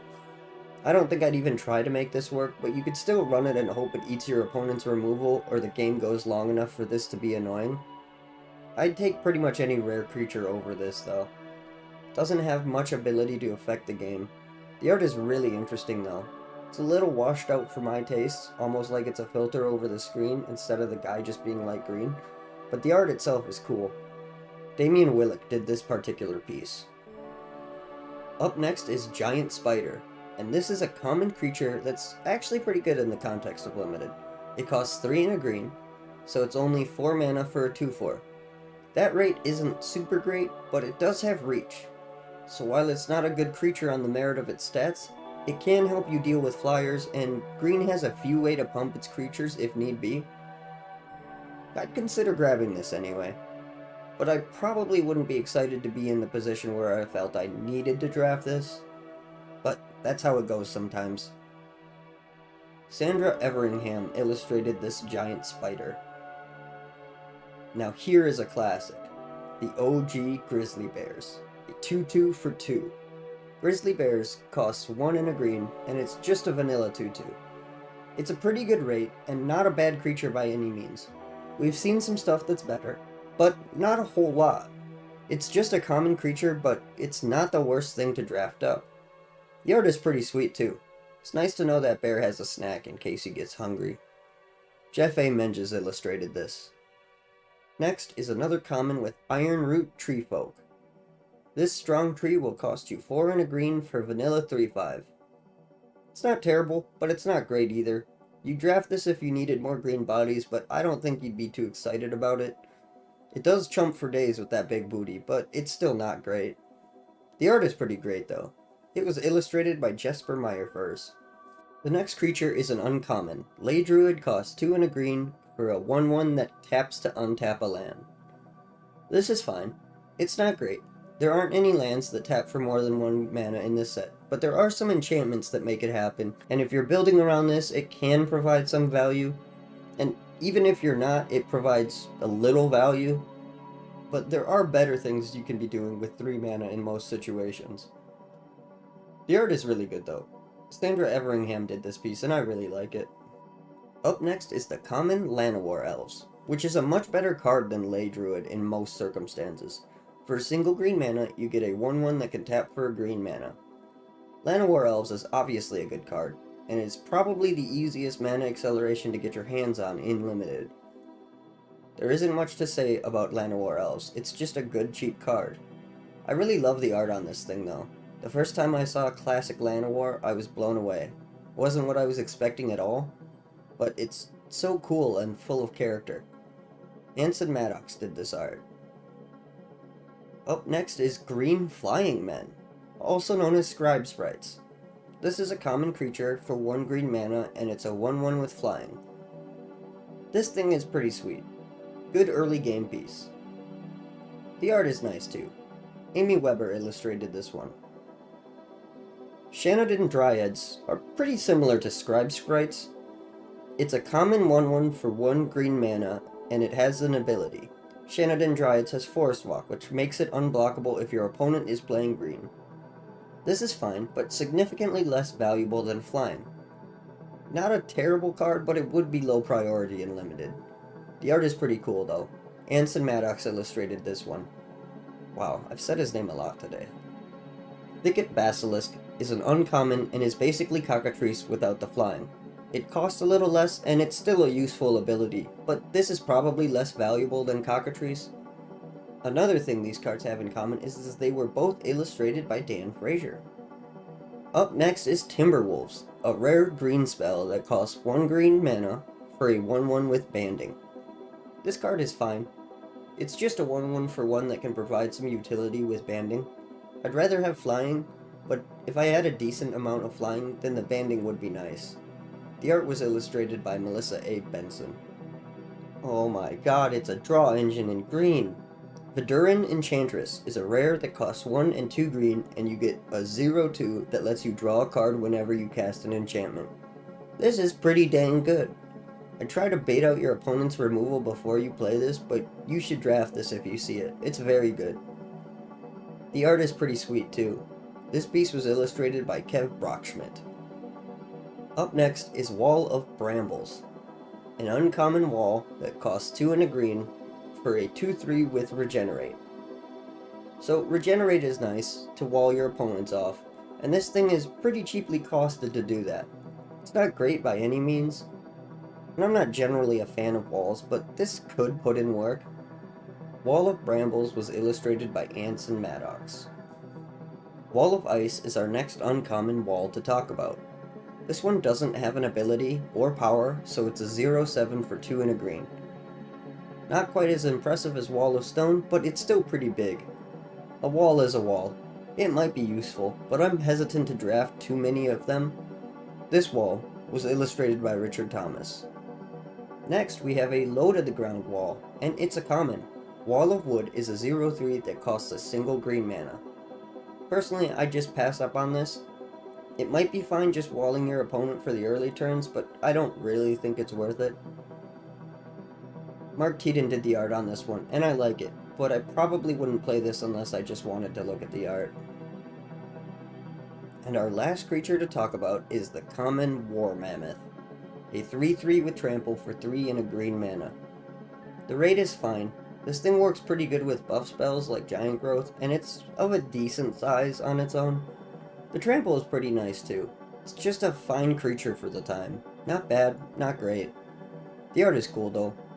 War Mammoth was illustrated by Jeff A. Menges. That's it for the green creatures, so let's move on to enchantments. We'll start with Aspect of Wolf, a rare enchant creature. For 1 in a green, Aspect of Wolf gives enchanted creature power and toughness equal to half the number of forests you control, rounding down for power and up for toughness. This is pretty good, especially if you manage to draft a mono green deck. It's not the most efficient boost effect in the game, but it is one of the better ones that provides a permanent bonus. This thing is definitely worth grabbing if you can make use of it. The art is well detailed too. Just a nice, mostly realistic picture of some wolves by Jeff A. Menges. Up next is Fast Bond. Fast Bond is a well-known rare that's very, very good.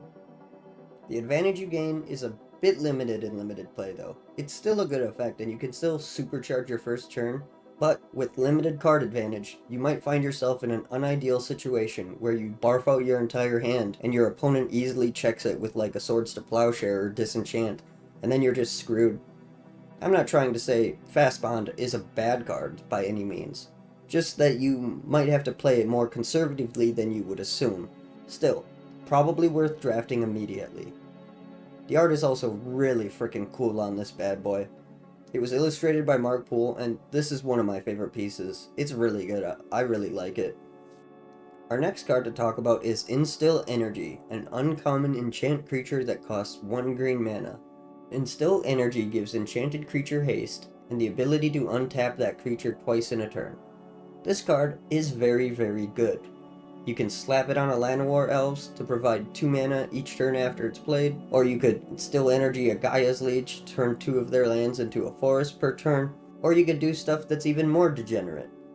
Or you could play it fairly so you can attack and keep your creature up for blocking.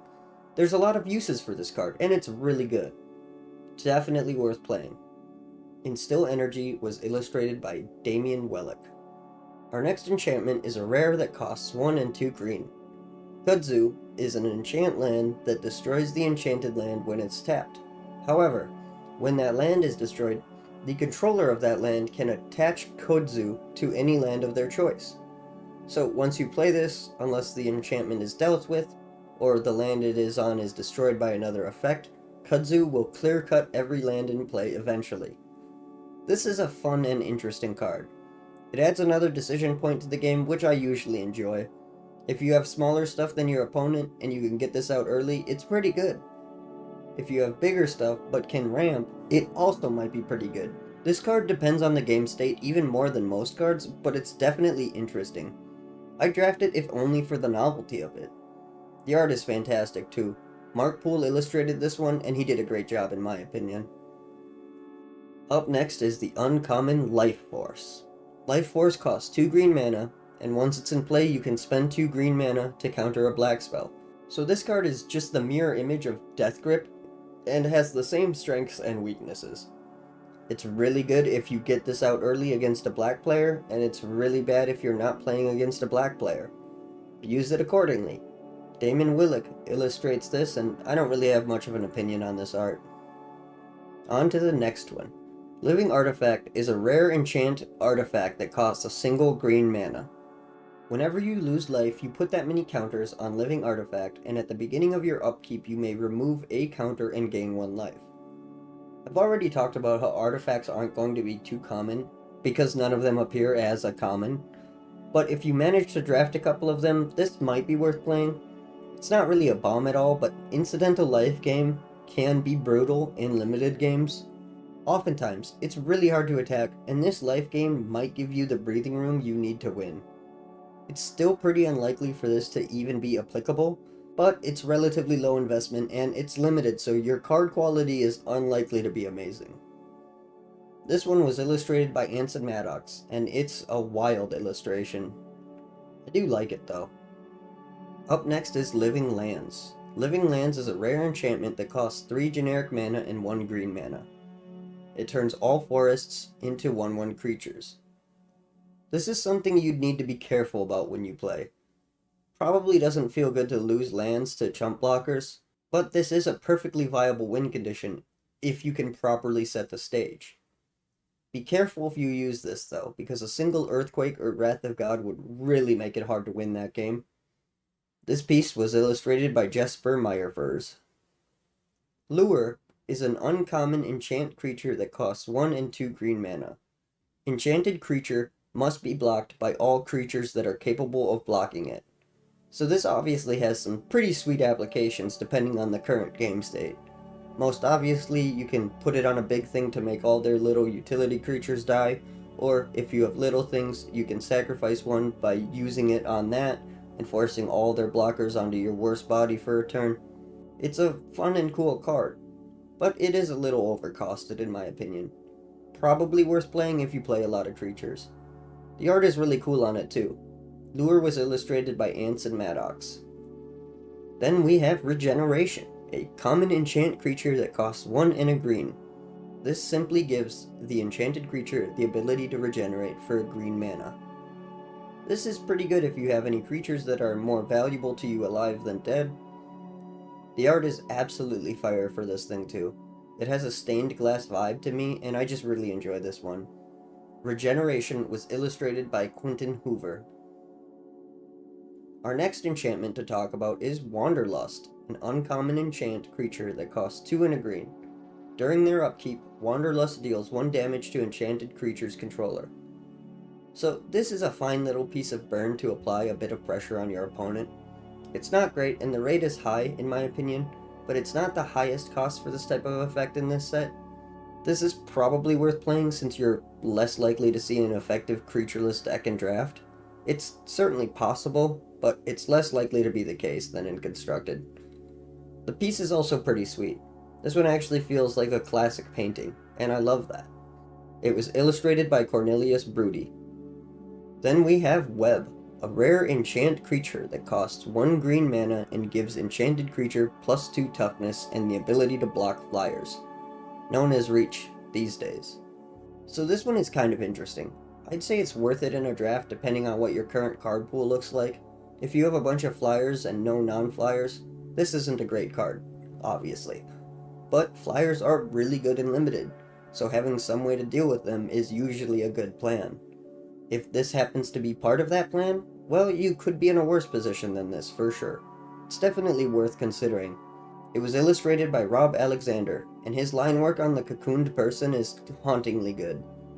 The rock formations look great too. It's not really an inspired piece of work, but it's super cool all the same. And our last enchantment in this set, the final enchantment we have to talk about today, is Wild Growth. Wild Growth is a common enchant land that costs a single green mana and it provides an additional green mana whenever it's tapped for mana. I know it just says when it's tapped in the original printing, but it also says in addition to the mana it normally provides, which implies it only provides the green mana when the land is tapped for mana, and not when twiddled or icy manipulated. Wild Growth is a good card. Getting more mana is a good way to win limited games, especially when most of the junk costs between 4 and 7 mana. I'd definitely be happy to see one of these in a deck running green. Its art is also nice. That bug is so alien looking, I love it. Anyway, this piece was illustrated by Mark Poole. But now, let's talk about the green interrupts. Or interrupt, rather. Green also only has one. And if you couldn't guess, it's Life Lace, another lace. Life Lace is a rare that costs 1 mana and sucks. I don't really want to spend any more time talking about the laces. This one isn't even one that is arguably okay in specific situations. So let's just move on after saying Amy Weber illustrated this piece, and it looks pretty nice. So, after talking about the single green interrupt, we're on to the green instants, and we're starting off strong with Berserk, an uncommon instant that costs 1 green mana and gives target creature trample and doubles its power. This card needs to be cast before the damage step, and if the creature attacked this turn, destroy it at end of combat. So Berserk is interesting because there's the obvious use of hitting your opponent in the face with 1,000,000 damage, but it can also be used as a really terrible removal spell. If your opponent is attacking with something you want gone and you don't mind taking double the damage. That's not a super likely scenario, which is for the best because it's not a super good use of this card. Overall, Berserk is really good, and if you stumble across a copy, it's worth running. The art was done by Dan Frazier, which shouldn't be a surprise. It's got that classic, I spilled my paint and wiped it up hastily background that many of Dan's pieces have. I'm making jokes, but I do really love his backgrounds, and they never seem out of place. I will say the proportions of the warrior in this painting are not great, but I don't think that detracts from the work of it. And his crazed face really hammers home this art. Overall, the artwork for Berserk is great. Camouflage is up next, and it's another uncommon instant that costs 1 green mana. This card is fairly confusing, especially if you look at the errata for this card. Like, look at this. Go ahead and pause to read this, or just look up the errata for Camouflage on your phone. It's absolutely wild. I read it like 3 times before I decided it was a waste of my time. So we're just going to talk about how this card used to work, because it's much simpler. Okay, so you need to cast this card as you're declaring attackers. You take your creatures that are attacking and put them face down in a rearranged order so your opponent doesn't know which is which. They then assign blockers based on not knowing which is which. After the defense is chosen, the cards are revealed and any illegal blockers, like a non-flyer attempting to block a flyer, are voided for the turn, and that attacker is uncontested.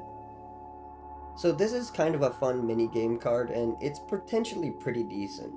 It's not really something you can super optimize, but it's definitely something that can make a game more fun.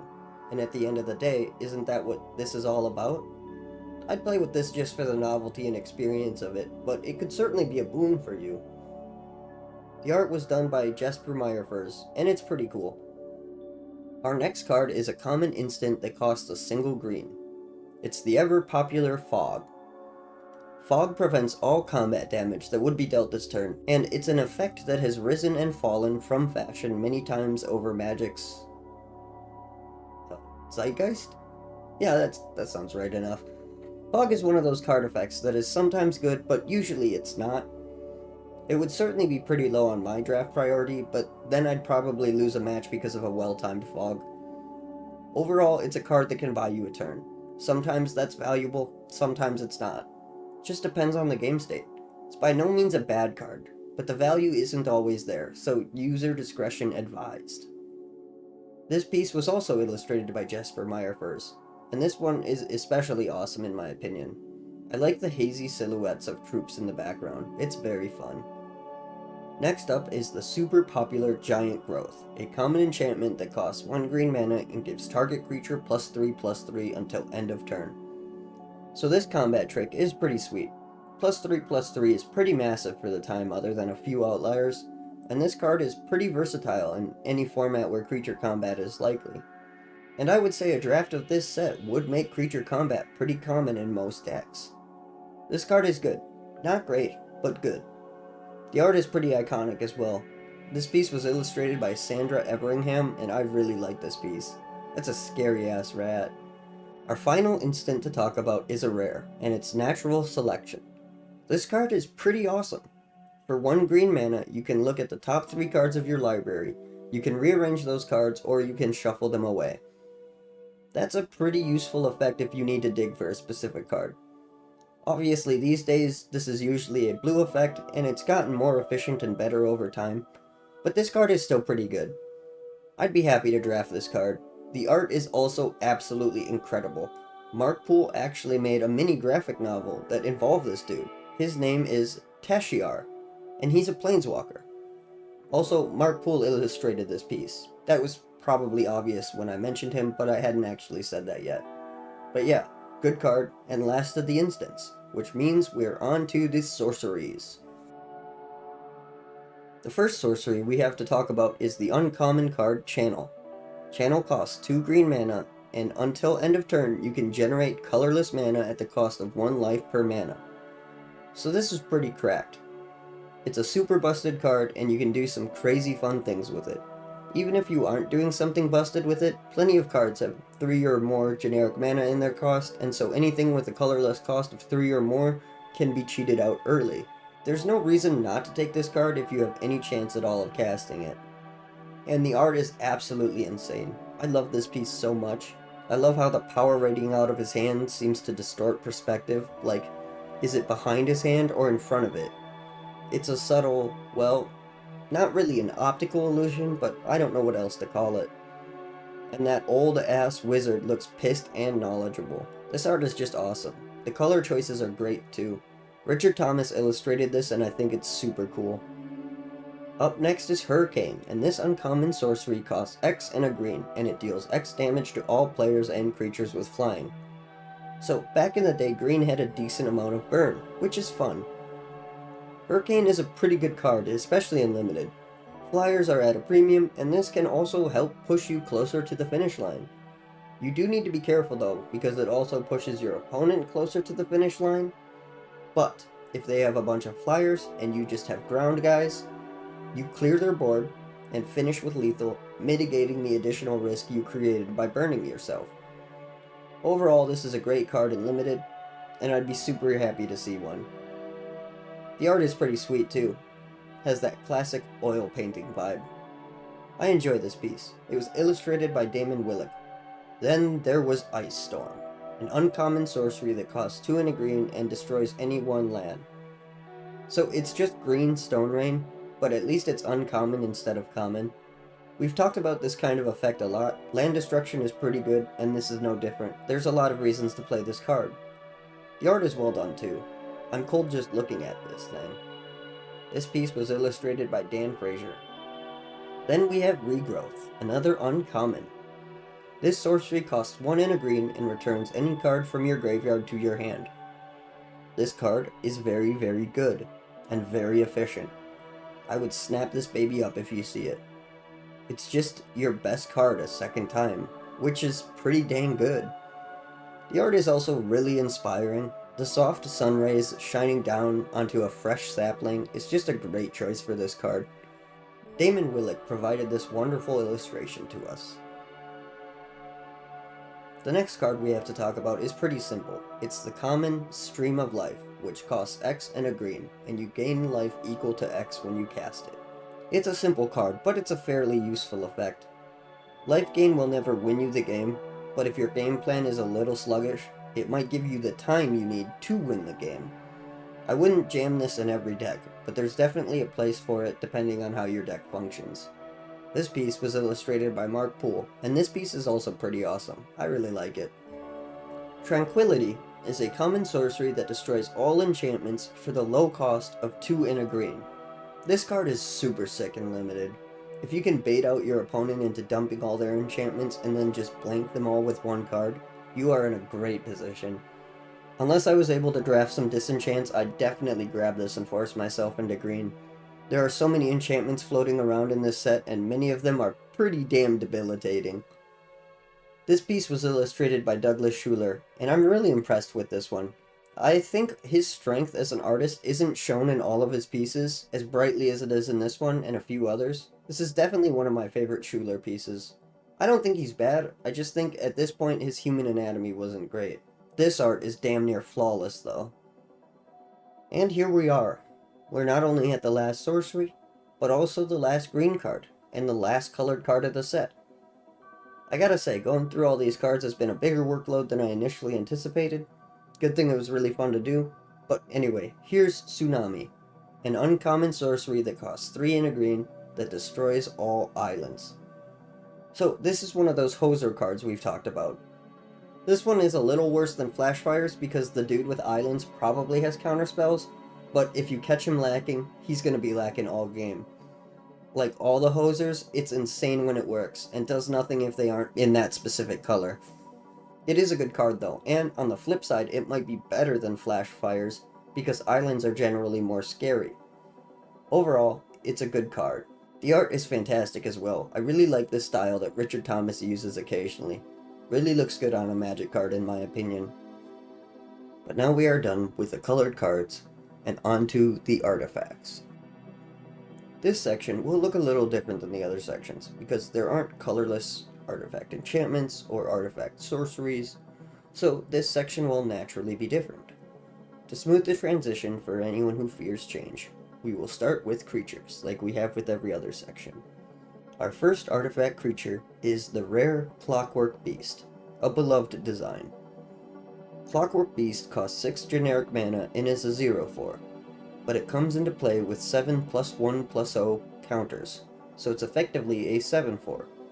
Whenever you attack or block with Clockwork Beast, you must remove a +1/+0 counter from Clockwork Beast. During your upkeep, you can tap Clockwork Beast and pay mana to gain counters back at a rate of 1 counter per mana spent. You can't use this ability to increase the counters on Clockwork Beast beyond 7. So Clockwork Beast is not only a pretty sweet design that adds some interesting play patterns, but it's also a 7/4 for 6 mana, which is above rate for the time. It also has no color requirements, so it can slot into pretty much any deck. This card is cool, and pretty decent, definitely worth considering. This is also one of the few pieces in this set illustrated by Drew Tucker, and the art is pretty awesome. Okay, so this next one isn't technically a creature, but I didn't know where else to put it, and it can be a creature. Jade Statue is the only card in this set that is just an artifact with no other type. It costs 4 mana, and you can pay 2 mana during combat to make it a 3/6 creature. It's also the first mention of Norin the Wary, which is pretty cool. This card is an uncommon, and it's not super great, but a 3/6 blocker isn't the worst thing to have access to either. I wouldn't be super hyped to draft this, but there are far worse things to be doing. There are also way better things to be doing, so I'd focus on those over this clunky guy, but it is what it is. Jade Statue was illustrated by Dan Frazier. Juggernaut is an uncommon artifact creature that costs 4 and is a 5/3 that must attack each combat if able, and it can't be blocked by walls. Juggernaut is an insanely good creature, whose only real weakness is that it dies to Lightning Bolt. Other than dying to Lightning Bolt or trading something with Juggernaut when it attacks, this thing is pretty hard to get rid of and great at pressuring your opponent. It's seriously good, and in draft especially, its weaknesses are less likely to come up by the nature of limited. It's definitely worth playing if you see this. Juggernaut was illustrated by Dan Frazier. Up next is Living Wall, another uncommon artifact creature that costs 4. It's a 0/6 that can regenerate for 1 generic mana and counts as a wall, so you can't attack with it. This thing is decent, but there are better rates for walls, and also walls aren't super good. They can help you win games, but a wall will never win you the game itself. Also, this art is wild. This card is dripping with flavor, and while I find it unsettling, I think it adds to the magic of the game. Anson Maddox illustrated this piece, and I think he did a fantastic job on it. And our last creature to talk about in ABU is Obsidious Golem, a 4/6 vanilla for 6 mana. This thing is just fine. It's okay on rate, but it's nothing special. It's nice that you don't need color to cast it, so as long as you've got 6 lands out, you can cast it. But you really shouldn't be struggling to cast your colored spells by the time you have 6 lands out, unless you're having a really rough game. Sometimes the variants be like that, but if you build your deck with consistency in mind and try to limit your colors, you're significantly less likely to end up in that situation. Again, Obsidious Golem is a fine creature, but it's nothing special. I'd be indifferent about drafting it, I think. But it is big enough that it dodges a lot of removal, and the fact that it's an artifact means you can't terror it, so it definitely has some upsides. This piece was illustrated by Jesper Meyerfurs, and it's pretty sweet. The shading is especially wonderful, and the glowing insides really help with the vibe. The art is my favorite part about this card. But we finally finished talking about every creature in the set. So let's move on to the continuous artifacts. Continuous artifacts are just artifacts that do something without an activated ability. And the first one we're talking about is Ankh of Mishra. Ankh of Mishra is a rare artifact that costs 2 and it deals damage to anyone who puts a new land into play.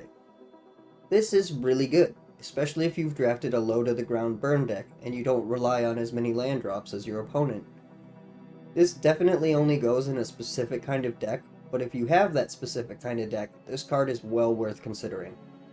The art is pretty sweet on this one as well. Ankh of Mishra was illustrated by Amy Weber.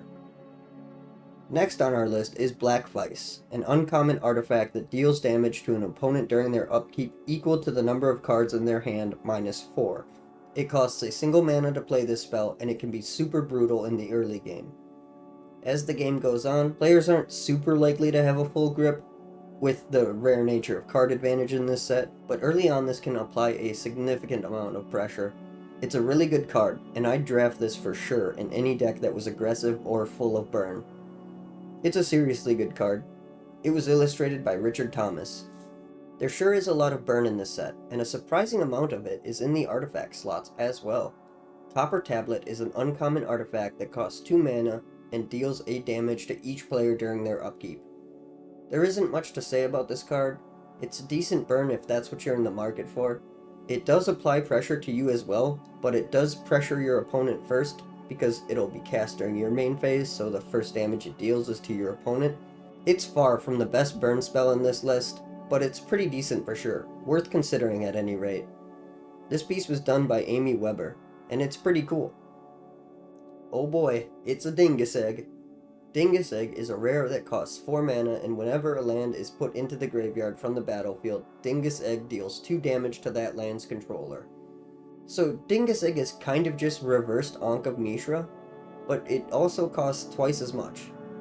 I don't think this card is particularly good, but if you've drafted a lot of land destruction and this card shows up, it'd be really funny, if not that good. It's fine, but it's not something worth building around or actually using in most cases. It is a really funny card though. Dan Frazier illustrated Dingus Egg, and it's a great illustration of an egg. That's all I really have to say on the subject. Up next is another rare with Gauntlet of Might. It costs 4 mana and it gives red creatures +1/+1, and whenever a mountain is tapped for mana, its controller adds an additional red mana. So if you're in red, this card could do some work for you. If you aren't in red, this does nothing for you. The effect reads pretty powerful, and in a limited environment, I think it kind of is. but it's not super impressive, and I don't think this has done much in constructed formats. But it definitely can do something in limited. This was illustrated by the late great Christopher Rush, and I go back and forth on how I feel about this one. The pearlescent detailing on the gauntlet is really pretty, but my brain struggles to see this as a gauntlet based off how it's pictured, and that does sour the illustration for me a bit. But it is way better than I could do, so I try not to be too critical. Up next is the beloved rare, Howling Mine. For 2 generic mana, each player draws an additional card during their draw phase. So Howling Mine is pretty sweet. Drawing cards is awesome, but there is the downside that your opponent draws off of this first, and also giving your opponent cards is not usually great for your game plan. I do love drawing cards though, so I'd probably play this and just hope I got an Icy Manipulator or my card quality was better. Which probably won't be the case in draft, but hey, a guy can dream. This piece was illustrated by Mark Poole. Cormus Bell is a rare continuous artifact that costs 4 mana and makes all swamps 1/1 creatures on top of being lands. So this is an interesting card. It's not a good card, but it's an interesting card. You could use this if you were running swamps to turn your lands into damage, but you'd need to do a couple of things to ensure you can actually connect with the damage, and you're risking your lands being killed or removed with creature removal. A single earthquake would devastate your land base, which isn't great. You could also use this against players using swamps. But this is a whole lot of mana and would also require additional setup, and it would do nothing against someone without swamps. Overall, it's not great, but you could catch someone out if you played it intelligently.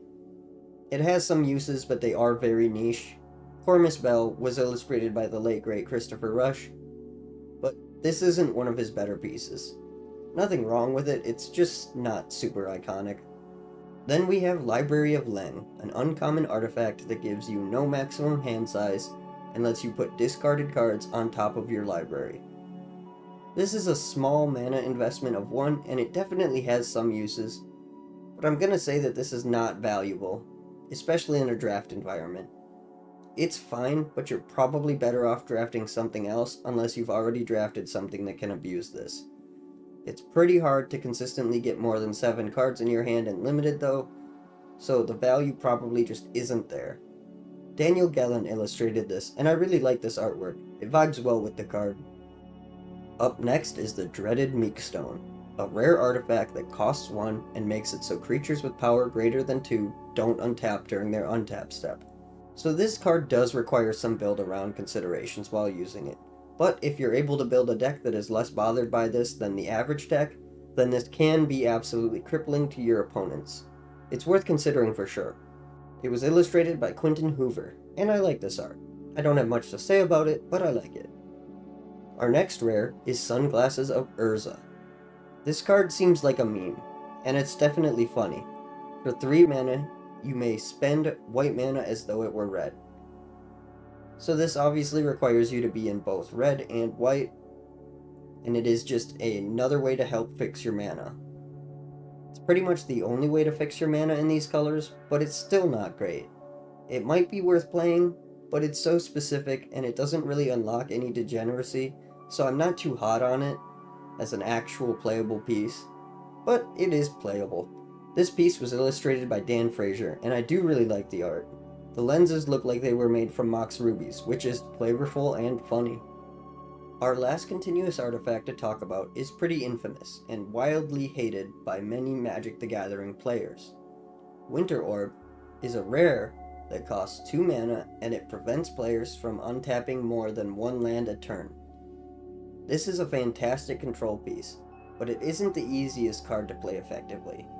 If your game plan can handle playing slow, it's worth thinking about.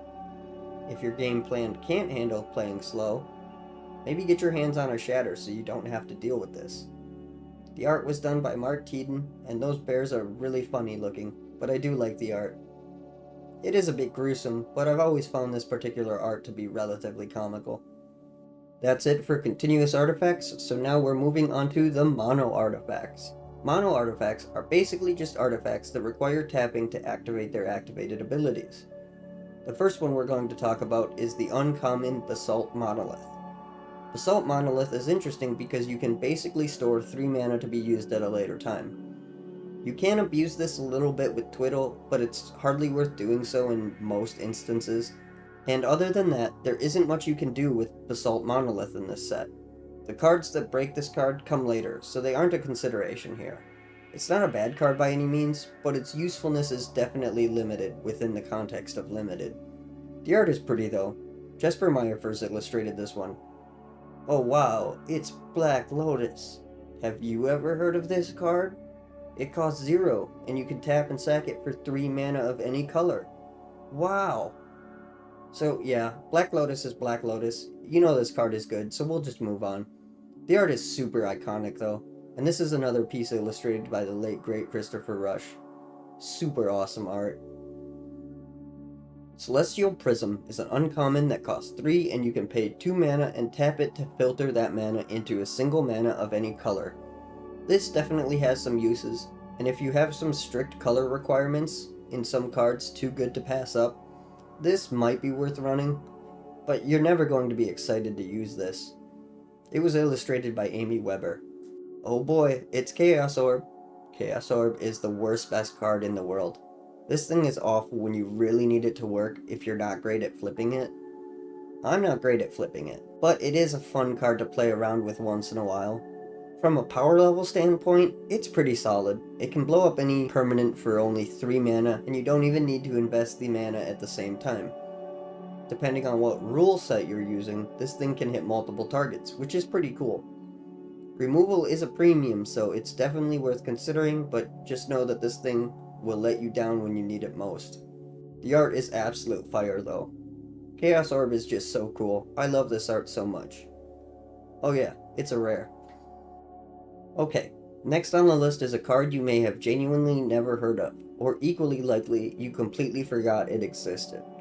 Conservator is an uncommon that costs 4 mana and you can tap it and pay 3 more mana to prevent the next 2 damage that would be dealt to you. It's funny because they worded it as preventing loss of life in the early printings, and then said loss of life could not be prevented on every card that lost you life. It's also not a good card. I'd pass this up all the time. The mana investment is just too high for the effect, and on top of that, it's kind of too slow to actually do much. It definitely can have a positive effect on the game, and there's probably even games where this is why you won, but there aren't going to be many of them. I probably wouldn't bother with this one. The art is fire though. This was illustrated by Amy Weber, and it's pretty awesome. I love the details. Cyclopean Tomb is our next card, and this is a rare mono artifact that costs 4 and you can pay 2 and tap this to turn a non-swamp land into a swamp. You can only do this during your upkeep, and if Cyclopean Tomb is destroyed, at each upkeep one land is returned to its non-swamp status. The alpha printing of this card was printed without a mana cost, which is interesting, but this card is not very good. There are some things you can do with it. Cormus Bell is funny here, and if you have Swamp Walk, this is sort of useful. And screwing your opponent out of their colors also has some value. But this card is slow and clunky, and jumping through that many hoops and playing that many bad cards isn't likely to win you a lot of games. The art is super cool for this one though. Anson Maddox illustrated this card and he did super well. This thing is just so unsettling. Up next is Disrupting Scepter, and for a while in this game's history, this card was considered pretty good.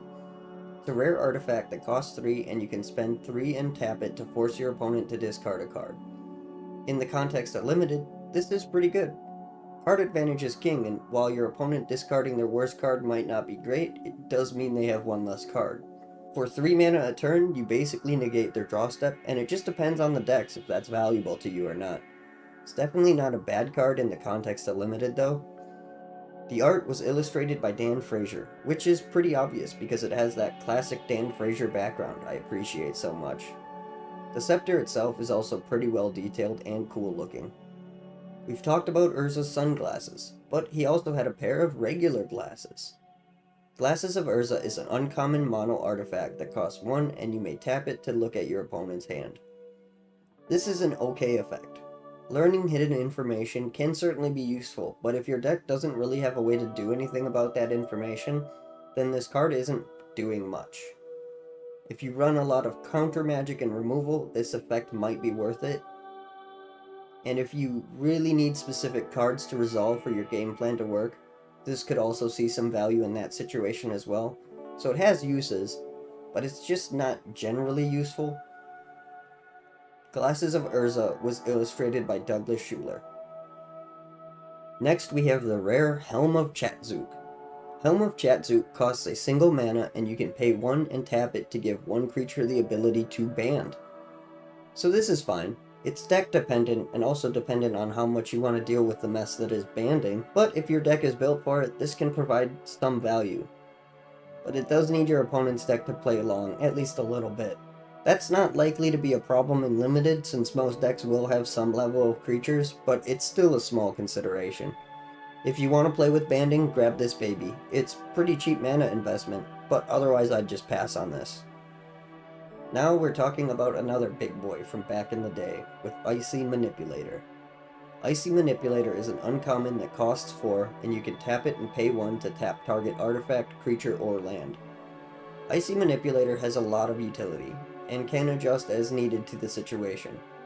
There are a lot of little tricks you can pull with this thing, but even just on its own, it's good for removing blockers, limiting their mana, or making an otherwise useful artifact inert. Unless the pack has some real power in it, I'd almost always grab this before much else. It's just so useful, and I'd rather have one than play against it. The art is also really cool. It was illustrated by Douglas Schuler, and he did fantastic. The chrome work on the orb itself is awesome, but that hand is also really well done. Great card, great art. Jayemde Tome is a rare mono artifact that costs 4, and you can tap it and pay another 4 to draw a card. Drawing cards is really good. It's better when you can spend way less mana on it than this, but this still has a place. There are a lot of cards I'd pick before Jayemde Tome, but if you need to dig or draw cards, this is worth consideration. It's the least cost-effective way to draw cards, but it doesn't require you to jump through any hoops, and adds no real deck restrictions. You can play this in any color, and you don't have to cast enchantments to draw or give your opponent cards, so there is value here. The art is also really good. I love the details on the open pages. This piece was illustrated by Mark Teeden, and I think he did really good with this one. Up next is Mana Vault, and Mana Vault is a pretty good card. This card can let you blast past your opponents by giving you access to more mana than you should have much earlier in the game. There are some downsides. If you do play it early, you'll be taking a damage per turn, but hopefully that won't be too relevant. It's also just colorless mana, which is not useless, but does mean that you do have to keep that in mind with your card choices if you do draft a Mana Vault. Mana Vault is a rare, and it's pretty dang good. Mana Acceleration will usually win you games. The art is also great on this one. It's another piece by Mark Teeden, and I really like this one. Okay, so I'm just going to lump these next 5 cards together because I've been doing this for a long time, and it's getting a bit tedious. These are obviously the 5 Moxen: Emerald, Jet, Pearl, Ruby, and Sapphire. These rare mono artifacts are all mechanically similar, they all cost 0, and they all tap for a mana. The mana depends on which Mox it is. Which Mox is best depends entirely on what colors you are playing, but that honestly doesn't really matter. If you're mono black and you see a Mox Emerald, you should seriously consider taking it, unless you've somehow managed to build your deck using exclusively black mana symbols with no generic symbols at all. I'm not even sure that's possible, but the point is that the Moxen are really good, and you should really consider drafting them unless you're really short on removal and bombs, and it's the last pack. All 5 of these were illustrated by Dan Frazier, and they are all fantastic pieces. Seriously love them all. If I had to pick a favorite, it's probably Mox Jet for the background, but they all look super cool. Next is Nevernall's Disc, which is a rare that costs 4 mana and enters the battlefield tapped. You can pay 1 and tap Nevernall's Disc to destroy all artifacts, creatures, and enchantments on the field. So this is a pretty effective board wipe. This is better when your opponent is head, which is a good type of card to be running. The mana investment is high, but it's not an overcosted effect by any means. This is just a good card that you should probably snap up if you're lucky enough to see it in a draft. The art is done by Mark Teeden, and this is another great piece. The disc is very unsettling. Next we have Rod of Ruin, and it's an uncommon that costs 4 to play, and you can spend 3 mana and tap Rod of Ruin to deal 1 damage to any target. This is fine. It's not a good card. I wouldn't run this, but you can hit some valuable creatures with it, so it's not entirely useless. It's just a huge mana investment for the effect. I'd be so annoyed to have to use this. The art is pretty sweet though. It's another piece by the late great Christopher Rush. Oh hey, look, it's a Soul Ring. How'd that get in here? And look, it's an uncommon. Wow! Soul Ring is a good card, and the art is fire. Or the sun. It's hard to tell. Soul Ring was illustrated by Mark Teeden, and I enjoy this piece. Next is the Hive. The Hive is a rare artifact that costs 5 to cast, and you can spend 5 and tap it to create a 1/1 flying creature called Wasp. This card is brutally overcosted for the effect, but in a limited game it might see some value. Go for it unless there's like a real magic card in the pack. The art for this was illustrated by Sandra Everingham, and I think it's lovely. Now this is a rare worth snap grabbing. Time Vault costs 2 and it enters tapped. It doesn't untap as normal during your untap step, but you can skip a turn to untap it. You can tap it to take an extra turn. So this card is pretty awesome. You can do some stupid stuff like turn it into a creature and instill energy onto it to get infinite turns, and you can twiddle it to just get a free turn. Both of those things are useful, but you can also just use it as intended in a limited environment, and it's still pretty good. Like if you skip your 3rd turn and they don't drop an Icy Manipulator, you can take 2 turns in a row later in the game when that's far more impactful. I don't really see a reason to not play this. It'll be great in almost every game you play. Super sweet card.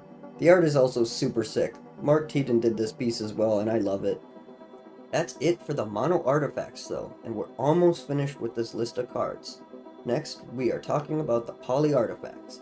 And if you're unfamiliar with the term, poly artifacts are just artifacts that have an activation ability, but the activation ability doesn't require tapping, so you can do it multiple times in a turn. The first one we have to talk about is the rare Force Field. Force Field is a pretty solid card, and it's stupid good in limited. It costs 3 to cast, then you can pay 1 mana per creature to reduce the damage you take from that creature to 1. So if you drop this, you can take a full hit to the face from a Shivan Dragon 20 times before you lose the game. It's pretty useful. This is a good card, and you should consider it if you ever see it in a draft. Force Field was illustrated by Dan Frazier, and while it's not my favorite of his pieces, it is really good. Next is another rare, but this one is significantly less useful. Illusionary Mask costs 2 mana and you can pay X whenever you summon a creature, and this allows you to set that creature face down and pay extra mana for it to further hide from your opponent what it is. The problem is that it gets turned face up anytime it's dealt damage, deals damage, or is tapped. Any creature you do this to will have to be flipped up before blockers are declared, so this card actually doesn't do much. It's not good, and I would not play it. It's pretty much a waste of mana. The art is funny as hell, though. I do enjoy Amy Weber's work on this one. Jade Monolith is another rare poly artifact, and it costs 4 to cast. Once it's in play, you can spend 1 mana to redirect the next source of damage of your choice from one of your creatures to you. This can be really valuable if you have a really valuable creature that you don't want to die. The issue is that a lot of removal doesn't deal damage, and this does nothing to stop that. I don't think I would ever play this in limited, but it does have at least some value. Someone more creative than me could probably make use of this. The art is pretty cool too. I really like the background of this particular illustration. Anson Maddox is responsible for this art. Up next is Soulnet, and this is an uncommon artifact that costs 1 mana to cast. Whenever a creature dies, you can pay 1 mana to gain 1 life. This is fine. Life gain can definitely slow down your demise, but as I've said, it doesn't necessarily help you win. Soulnet is a small enough investment, and it can be useful to squeak out some incidental value if you have extra mana lying around. I certainly wouldn't draft this early though, but I'd probably use it if I got stuck with it. This was illustrated by Damian Willig. Alright, I'm getting lazy, so we're going to group these last 5 artifacts into one group. This set of artifacts is lovingly called the Lucky Charms Cycle. Crystal Rod by Amy Weber. Iron Star by Dan Frazier, Ivory Cup by Anson Maddox, Throne of Bone, also by Anson Maddox, and Wooden Sphere by Mark Teeden are each uncommon poly artifacts that cost 1 mana. They are each associated with a specific color, and when a spell of that color is cast, you can pay 1 to gain 1 life. These are basically just easier to use soul nets, because you don't need to rely on creatures dying to get the benefit. You don't even have to be playing the color to make use of these, but if you aren't, you had better hope your opponent is playing that color. These spells are fine, and much of what I said about Soulnet applies to these as well. I also wouldn't draft them early, but I might use one if I got stuck with it. I'd only use it if I was in that color though, or my other reject cards were worse. But we've done it. We've talked about every card in ABU that isn't a land. So all we have left to do is talk about the lands. Because all the lands are effectively the same card, I won't really go into which ones are better, because the lands that are better are the ones that can cast your spells. We'll start with the dual lands, because these ones are just strictly better than the basic lands in this set. There are no basic synergies at all, so the fact that the dual lands are not basic lands doesn't matter. The basic land types they have does matter to a few cards because some cards care about swamps or mountains, etc., etc. The dual lands also have to be drafted, whereas depending on how you set up the packs, that's not the case for the basic lands. Because again, I don't recommend drafting with any actual ABU, even if you have access to it. These cards are so old they belong in a museum, not on some greasy play table. But you can relive this experience by making your own draft packs. The original packs had a lot of land cards in them, so you may want to do a draft where all the lands are in the packs and people need to draft those too, or you may want to take a more modern approach and leave the basics out of the packs to be grabbed after the draft. So because of that, the dual lands are rare cards that would actually take up a draft slot. They are still really good cards and would likely be high on the priority of drafting, but there are cards like Demonic Tutor in the uncommon slot, and even some commons, that are so incredibly good that you might not be able to justify drafting the dual land. Anyway, the dual lands are Badlands, and the art was done by Rob Alexander, Bayou, which was illustrated by Jesper Meyerfurs, Plateau, which was illustrated by Drew Tucker, Savannah, which was also illustrated by Rob Alexander, Scrubland, which was done by Jesper Meyerfurs, Taiga, which was illustrated by Rob Alexander, Tropical Island, which was illustrated by Jesper Meyerfurs, Tundra, which was also illustrated by Jesper Meyerfurs, Underground Sea, which was illustrated by Rob Alexander, and Volcanic Island didn't appear in Alpha. There was some issues with the art. It did show up in Beta, and was illustrated by Brian Schnotty. So, now let's talk about the basic lands and the artists behind those. All 3 of the planes were illustrated by Jesper Meyerfurs, and this planes was not in Alpha. There were only 2 of each basic type in Alpha, and then they added a 3rd art for the Beta and Unlimited. The islands were illustrated by Mark Poole, and this one didn't appear in Alpha. The swamps were all done by Dan Frazier, and this one didn't appear in Alpha. Douglas Schuler did the art for the mountains, and this one didn't appear in Alpha. And finally, the forests were illustrated by the late great Christopher Rush, and this one didn't appear in Alpha.